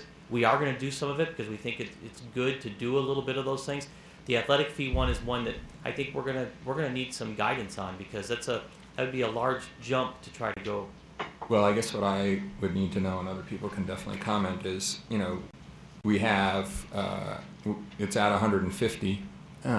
If it goes to 200, how many of our kids are playing multiple sports where they're hitting the $400 or higher? I don't know the answer to that question. And Cliff will get that answer for us. And so, if we're not going to raise a significant amount of funds, then we don't change it. But whether it's band, all those things, we should be, we have to charge, because with the budget situation, we need to make sure that everybody that can get at the $400 level is getting to that $400 level. Thank you. Mr. Brown. Just a sidebar here. I think it's interesting that we're talking about Sierra Vista reorganizing, and we just had that presentation on Thrives. So folks aren't going to fall through the net and have no place to go. Hopefully we're catching them before they get there, reducing the number of students going, but we're still keeping an eye on them. That was just sidebar. Fuel. You mentioned just briefly, how are we working with this volatile fuel thing? I know you buy in bulk and you buy early, but how much can you buy? Madam President, Board Member Brown, that's the great question. We're struggling with that. We believe right now, because we saved money in the beginning of the year, that we're going to make it through the end of the year. I currently have Dan looking at what we can do this next year, because we don't know what's going to happen with fuel costs. And unfortunately, we get a 0.9% increase in our transportation formula. So it's a tough one. That's the other reason why we're looking at these route efficiencies, because by doing some of them, we think that we will hopefully save a little bit to help offset whatever that is. We just don't have a good gauge on it. We're trying to figure out what that number is right now. That's a tough one. That's probably the toughest one for us to figure out this coming year. And where do we find the money if you wanted to buy early, if you wanted to buy now for next year and say, well, it's all a guess, but where would we get that money even to do that? Well, what we could possibly do is enter into a contract that we could lock a price in for a month or so, because that's about all they'll go out, and have it somewhere where we have it deliverable on 1 July, so we could use fiscal year $12 to make that happen. So we can enter in a contract early, lock the price in for a delivery on 1 July. Thank you. Mrs. Kirby. On the other possibilities page, on the furlough day, and I know you've done this math before, but for the next time we see the presentation, could you just tell us what that is worth per day per person? So for these three different groups This is per day, per group. Per person. So like an average teacher, I think we said was $300. Yes, I'll get you the per person average. And then the question, the other question that I would have is on the pay cuts. Is that fully loaded with benefits, or is that just payroll? That is just the 1% base pay cut. Okay, so could we... The benefits, because health insurance is going to remain the same. That would not decrease. You would have a small part, but we'll put in the state retirement contribution and those types of things. And then, did I hear you correct when you did the community forums that what bubbled up as most important to the community was class size? That is correct. Okay. We continue to have a slow bleed in this district with organizations and charter schools such as Veritas that are sending direct mail to my home, my neighbor's home, and our children are leaving. I talk to parents every day that they're going to Veritas, and that's just one example. I would challenge administration. I really appreciate that you've built a balanced budget and that you've looked under rocks, and I sincerely do appreciate that. But I'm disappointed that there isn't a budget proposal that allows us to decrease class sizes. So I would challenge administration to have maybe an alternative proposal that could be layered on to the one that's already been presented of what would the trade-offs be for our community to decrease our class sizes.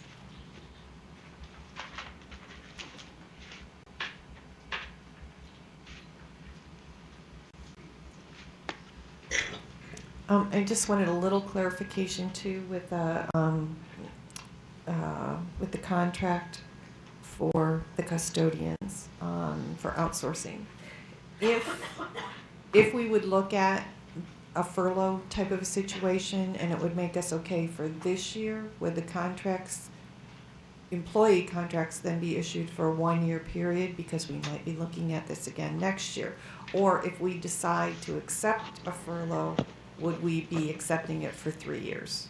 I mean, what's the contract situation? Currently, our classified employees don't have a contract per se, so it's a year-to-year type of agreement. All of our other employees have a 1-year, our certified teachers have a 1-year contract, and we have to provide that notice each year for them. David, where are we with the demographic study and looking at The demographic study, we've completed that. The final draft has come in, and we're doing a facility review right now regarding that. When do we anticipate we'll be discussing that? I would think probably at the beginning of the year coming up, as we start having some discussions with the, we've committed to a K-8 discussion also. At the same time, we would be having that discussion, because that discussion, in my mind, piggybacks. I'm looking to November 2013 for an elementary school bond, and I think this would piggyback what we need to do, the work prior to that, as we look for that November 2013 bond. Okay. Okay, just to recap there's been a lot of conversation. So you're going to have a discussion, or there will be a discussion with this custodial people, classified, et cetera. As far as transportation, you are looking at outsourcing. We're looking at what area we're servicing. You're going to check into the potential savings if we discontinue busing to choice schools. We're also looking at fuel costs. You're going to update us as you can on the elementary AP situation, update us on alternative education options, the security RFP that's determined, class size, a review, potentially what the cost could be, which I think is a good idea. For separate grade levels. Yeah, absolutely, or Yes. by curriculum. Yes. I mean, rather than climbing all the Alps, let's just go over one mountain. I think that's great. Honors, Scottsdale Healthcare, you're going to give us that proposal, find out where we are with that. We're looking at increasing fees. We want a furlough per person per day. We want that lined out. And then I have a question. Did we get a copy of that community list, that little teeny tiny typed list that was in here? Yes, we're gonna send those things to you. And Jeff was finishing up the other ones, but we'll Okay. send those first to you if you'd like those. Yeah, that was really interesting, I have to say. That was well done. Thank you for pulling that together. And I think that was it. Can anybody think of anything I've left out? Okay. Thank you. All right. Okay, perfect. Thank you very much. Okay, well done, David. Topic. All right, Dr. Catalani, you want to talk about changing the term complex to community? Well, the background pretty much provides my rationale. As you know, and it's been mentioned this evening, the principals have been working together on a collective capacity project, high complex. One of the findings of this work is that our schools within each of our complexes actually represent a strong and cohesive learning community, and I believe they should be named as such, so I'm recommending we change the name complex to learning community. Great suggestion. Any, no, okay. I'd like to make a motion. We approve changing the term complex to learning community. Second. Okay, we have a motion and a second. Any conversation? All in favor? Aye. Wait, Dr. Meyer, go ahead. This is we talked about the budget for hours, and this is something that actually, might improve student achievement, which is great. So thank you for bringing it to us, and I'm. It is. Thank you for bringing this to us. I don't mean to brush over it. No. Just do, but let's have a vote. All in favor? Aye. Aye. All right, that passes 5-0. Okay, this, next up, a discussion regarding the time change for the start of our governing board meetings.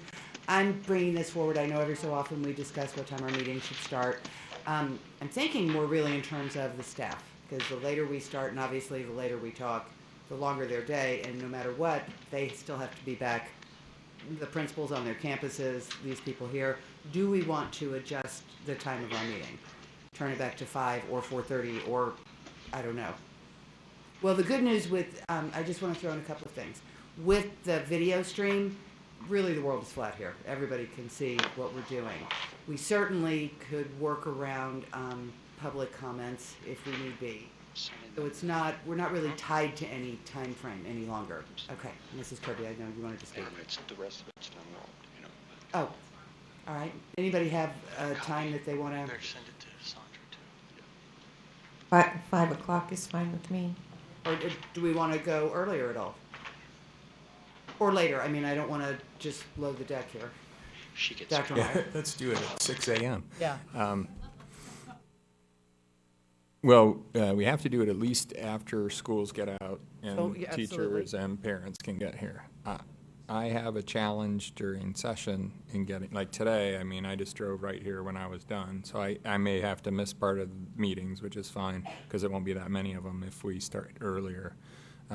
So for me, 5's fine, 4's fine, but I just may not be here. Any conflicts with those individuals working? Because I also want to be mindful as people join our board in the future, you know. Anybody now, is there any work conflicts? Mine is a work conflict, so. It is a work conflict. And when we're in session, this year I had committee on Tuesdays and, you know, and we go to the floor. So most Tuesdays I've just been getting here from the Capitol. If we move it too much sooner, I just won't be here. Okay. But I appreciate the fact that, you know, we're moving towards 9 o'clock at night and right, that's a well, long I've been day. working all day. So. Mr. Brown. I like the idea of doing it earlier. I worry a little bit about parents who are working getting here. If we could somehow adjust our agenda a little bit, so like public comments would come maybe a little later on down, so folks that are working would have a chance to say something to us. I mean, I think the idea is, as you stated, let's take care of these folks and get them out of here, but also let's be cognizant of the parents that are working, so. Yeah, that's a good idea. I'll tell you one thing about, I mean, that's a very good suggestion. My one concern about public comments, a lot of times people want to comment on what we're voting on. So they want to get their voice in before so that's a tough one. But I mean, we can certainly, and we don't have to change the time at all. I mean, what's the consensus? We want to try 5? Okay, so we'll start with 5 and maybe go from there. Okay, and then the good news, I believe Sandra checked on this, we can do this in May if we'd like, or we can start next year, whatever. 5 o'clock. Okay, well, I need a... Okay, so then I move the governing board is going to change the start time for our meetings to 5 o'clock starting in May, with our May 10th meeting. Second. Okay, all in favor? Aye. Aye. Okay, that passes 5-0. Okay, next thing, as you heard with everything being retooled with Sierra Vista, the potential for more student appeals is getting greater. And in fairness, I feel like Sandra, it's constantly chasing everybody down, trying to find one day. I know in the past, back when Eric and I were first on the board, we had a lot more student appeals. And we literally had one day every month that we knew that was the day the appeals were going to be. If there weren't any appeals, so be it. Everybody got the day off. But if there were appeals, we all knew to be here. Wish to do that same thing. And I would recommend a Friday because he's got session. I don't know how that works for everybody else. Is that what you were going to say? Friday, yep. Friday, 10 o'clock, something like that. Okay, and but my question then, do we want to make it like the first Friday of every month or some? Could we just make it the same week that we have our board meeting? So that it's easy to remember if there's going to be out-of-town trips or something like that, we can just. Because we probably don't need it twice a month, right, Sandra? So we could just do it whatever the first board meeting of the month. It'll always be that Friday. Mm-hmm. Is that? Okay. Okay. So I move that we designate the Friday of the week of the first board meeting, that'll be the day for our student appeal hearings, potentially. It'd also be for e-sessions. Ordinary. Okay. Motion second. Second.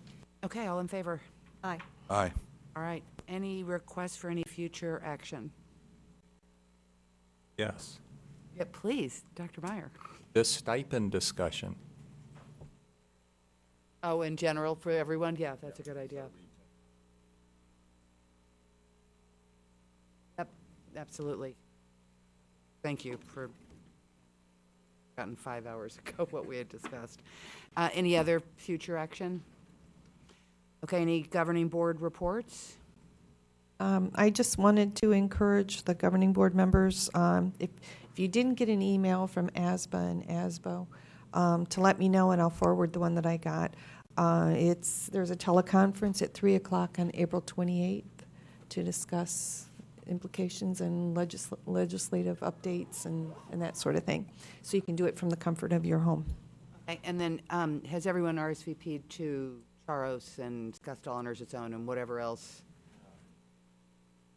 Yeah, I think you got the Charos invitation a while ago. Yeah, it's like April 29th or something. Okay, Carla, would you send a little reminder to everybody about Charos? And then who's Scottsdale Honors Its Own? That's Clay? That's May 4th. Is that Clay or is it you? Would you mind just asking everybody, just let her know who's coming to what? And is there anything else we forgot? Can you just include both? Yeah, just both of them in an email is what I'm asking. To let them know, yes, we're coming, no, we're not. Okay, anybody else? Okay, dates of upcoming meetings. All right, the next meeting is Tuesday, May 10th, 2011 at 5 here in the board. All right, I move we adjourn. Second. All right, all in favor? Aye. Aye, we're adjourned.